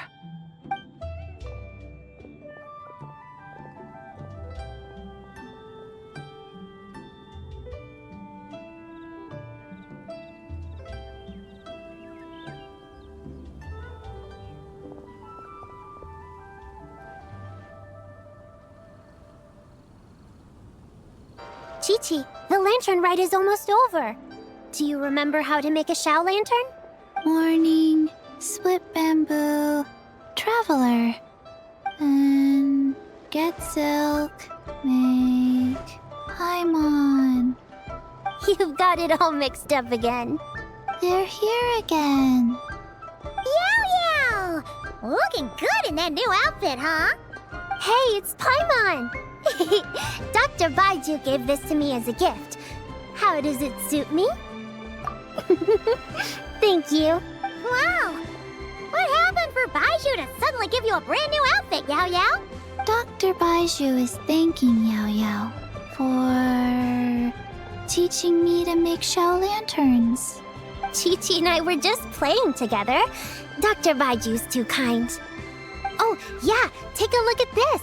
Dr. Baiju gave me these clothes, but it was Chi-Chi who wove this little basket. Wow, it's beautiful. When did you become so good with your hands, Chi-Chi? I learned to make shell lanterns. Thanks to Yao Yao, I also made a wish. What do I always say? The White Horse Adeptus answers prayers. Come, help this old man make an offering in thanks. Huh? Mr. Liu?